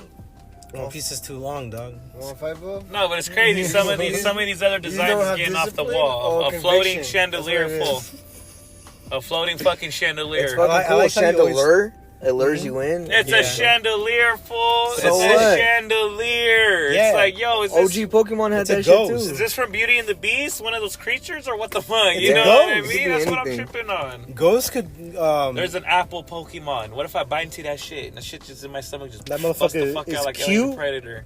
and become a dragon, dog. I'm telling you, Yeah, apple. apple. There's an That's apple cool. Pokemon Apple out dog. there. I like it. I never played it, but I like it. That shit is fucking crazy. Just these other. There's I like ice cream full. I'm gonna pour that shit Vanillux? into a cup and then look, an ice cream Pokemon's gonna come out. Like, come on, Vanillux. full, try to have some ice cream, full, go somewhere. You know? You know? Magikarp, you know? Who knows? Hey, McDonald's has a real Magikarp fish fillet. You eating that shit, you know? Who knows, fool? Who does know? Shit is No, crazy really. though. See, the older games are cool because it's like it's actually like it gives you, even though it's like, damn fool, you guys couldn't just swing on these fools. These fools took over self-cup a whole game, and you guys have like a whole bunch of guys that worked there and they couldn't defend the girls. What's So, I mean, you up? can say that about any of them, dog. Like, why are you not knocking out Team Aqua and Team Magma? You're like, why can't you just let What's life be? going on? Yeah. Why is this old guy, professor? Can you help me, fool? I'm supposed to go get all 151 of these fools in the first. Can you help me, fool? Give me some secrets, fool. You know what I mean? Why is ours the one with Why the you most just- less Pokemon? Why just give me one Pokemon? Fuck, give me two. That's what I'm saying. You got 3 full. Give me 3 full. Shit, this fool took 1. Give me You're the other setting one. me fool. out into the wild with just one? Right? Where That you fool's going with that stingy, I one? swear to fool? God. I would have been pissed, fool. It's like, damn, this fool took Squirtle. I got Charmander. Let me get Bulbasaur, fool. What are you gonna do with that shit? Yeah, what are you Don't doing? you have an Eevee in the bag for this other fool coming through, or what? You know what I Because mean? your rival gets one of them. The one's left. Right? Give me What that the fuck one. you gonna do? Are you gonna what? something. You gonna fucking battle too, or what's up? Now you all of a sudden you had all this time, fool. They should do something with like like if they make a new one, they should definitely do something with the last fucking Pokemon. Something, man. Something. It's fucking ridiculous. I think my thing is this though. I think. Like you fight the professor like toward the end, and he has Right. it all leveled up and shit. But this is me though. You know He what I trains- think? Actually, it was me the whole time.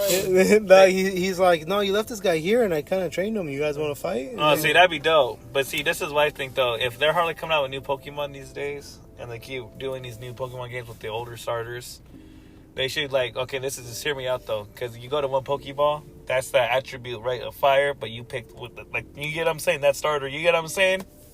Does that make sense or not? Or am I fucked up just speaking? Wait, say it again? So like saying, because you know how they probably put out any new Pokemon? Yeah.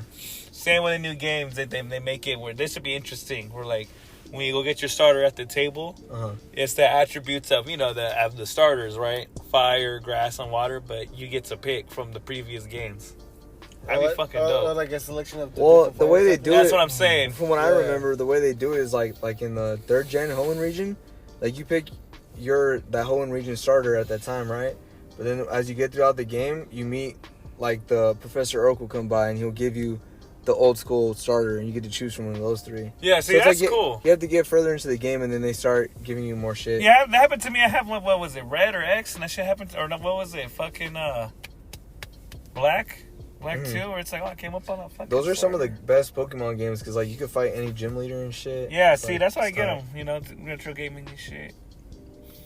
Oh, you like what's that beat 'em up game you like on the Switch? Streets of Rage 4. Streets of Rage 4, man. Gotta That get shit's that tight. DLC, dog. That's kind of tight. That shit is bad as shit. Shit's intense. That shit's badass though. That Streets of Rage 4. The whole series is bad. Streets of Rage 1. Woo, fucking bad. Streets of Rage 2 is alright. Streets of Rage 3. That one's some G shit. All that shit's G shit. That way. Yeah. All that G shit. You're exploring LA. New York, any fucking city, you can make it up. You just fight through the streets. All these... If GTA could cross over with any other video game franchise, what would you have it cross over with? With me? I would say Splinter Cell. Why? Because let me tell you, I So you could do like a Splinter mission, like as a GTA character. Well, no, because like what I would say, like say if Rockstar bought the rights to Splinter Cell, I'd be fucking happy because it's like no one's done a good Splinter Cell game in the last couple of years, right? I would have said just Capcom in general. So it could be like Frank's big package or A whatever. Capcom hub world, Yeah, and you play as any Capcom character, but there's other like NPCs and yeah. Other You're just running Capcom around as Mega characters. Man just blasting people, and you're Yeah. like, oh, it's running Jump Man. Right. Chris Redfield. No, like with me Waking though, up. I would love to see this GTA Punching 5 boulders. in this fucking Splinter Cell game because it's like you have a big map. And GTA 5 open world, same thing. Have you guys even played the Splinter Cell games? No. I just know about Jack Fisher. Okay, so you guys have to understand Splinter Cell because the fucking game franchise is like amazing, out of this world. Meh. I'm I'm a telling you. Metal Gear Solid kind of guy. Well, it's just like that, but a little bit better and the same. I'm just, like, I don't know. Rainbow Six was kind of better than Splinter Cell when they were coming out back in the day. PS2 and shit. Well, the shit you could do with Splinter Cells, like from the gadgets to the shit you could get them. Sam Fisher. It wasn't yeah, just Sam everyone Fisher. just thinking just shooting and shit, but no, Sam Fisher, Splinter Cell, the shit he used to hang upside down, kill a guy, use a guy as a shield. Just beat the fuck out of a guy in many different ways. It's like Batman, but as a spy. Batman without the cowl. I've pretty only much. played Metal Gear Solid for the GameCube, the remake or whatever's. And like it was a cool game and all, but by the end of it, it's kind of just revealed that all these soldiers you were fighting were like, they weren't even trying to get at you or anything like that. So it's Yeah, like, you're just an asshole. yeah, you're just like a sneaky. You thought you were sneaky, sneak boy. but these guys were kind of onto you. They kind of just let you do your thing because it Not had Splinter to Cell. play out that way. Fucking, I don't know. If I were to bring back a franchise, I'd bring back Lost Planet, dog. Make cool place. From Software makes Lost Planet. That's Capcom, isn't it? Yeah. Yeah. So if From Software, no, I mean like brought back. Yeah. Like Okay. he was trying to bring back SOCOM. Oh, Yeah, I you get bring back you. Splinter Cell. Yeah, Splinter Cell, yeah. So you run. Okay. I oh, would have but, brought back Lost Planet. But yeah. My hub world would be fucking Capcom, like I said. oh, okay. All right. So here's another question. Angel didn't say his. Oh no. This is fucking. So what? You know how like Ninja Theory did the DMC? That's what I'm game? saying. No. Right. So what video game would you like to see made by a different company, Developer and shit. developer and shit? Yeah. Me? Galo, Angel, who? All right, And all of us. everyone. So for me, it'll be Lost Planet, and it'll be the developer will be From Software, the people who made Dark Souls and Sekiro. Nice. So like, you know how fucking Lost Planet is basically Sekiro, but like all the way back then in the day, and with different monsters and shit. Right. So, I mean, it just like, you know, you can see the comparisons already, and you'd be like, yeah, that's fucking sick. I want that. Hurry up and give me it. Yeah. It's just Right. Sekiro in the fucking, like on a different planet with fucking all this ice and big bug monsters Oh, whoa. and a gun. That's dope. That's dope. That's dope. I don't know. The games I play are fucking hard in general. Like, I love them, and they're like unique. Like, What game would you see made by a different developer like though? Splinter Cell, Mortal Kombat. I don't know. They're all, like I said, they're all You know unique what I because w- just how hard they're like unique. You know. What I really want is a Yu-Gi-Oh! Smash Bros. Game. Make Yu-Gi-Oh! Really? monsters Oh, that'd be and sick.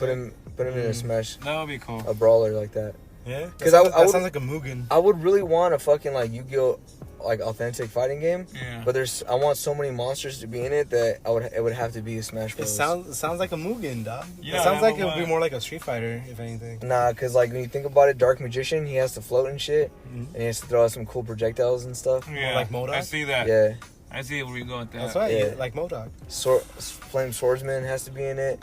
Fucking Dark Crusader, just cause I like him. Some cool Why archetype. does nobody just mod Pokemon Trainer?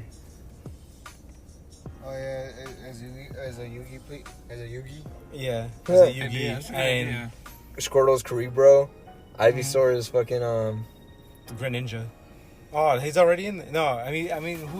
Ivysaur would be a Who would be Ivysaur? catapult turtle, and Charizard would be damn, who would he be? Cursed Dragon. No, Red Eyes. Because Joey gave him Red Eyes. For when? He No, did? Slifer. Oh, Slifer, is Doy. fucking Doy. Yeah. He's not built like that I don't know. though. Me, man, for Probably a Yu-Gi-Oh Obelisk. game, they gotta Maybe be like Dark a Alliance. big ass open world game. That's Red how I Eyes would Bleed do it. Dragon. The fusion of Summon Skull that'd be and Red Eyes stupid Black big. Dragon. Oh, yeah. That shit kind of looks like Charizard, like a cool ridiculous. Charizard. The app game I play, Grand Summoners, is getting an anime. It's pretty tight. By That's Crunchyroll. By Crunchyroll, yeah, 4 episodes.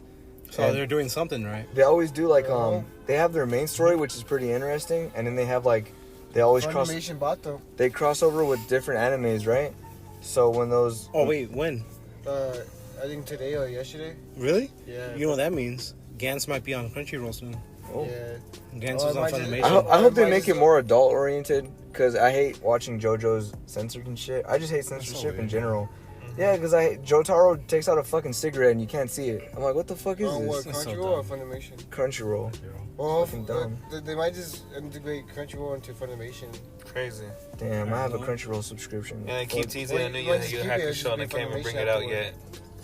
For years, they've been Alright. teasing new Yu Let's Hakusho. wrap it up, Does B. that mean Wrap it Wrap up. it up, B. Wrap it Dave up. Chappelle? What was I talking about? Grand Summoners, dog. Oh yeah, Yeah, Grand yeah. Summoners. Thanks. They cross over like Yu Yu Probably coming here full Hakusho, time and shit.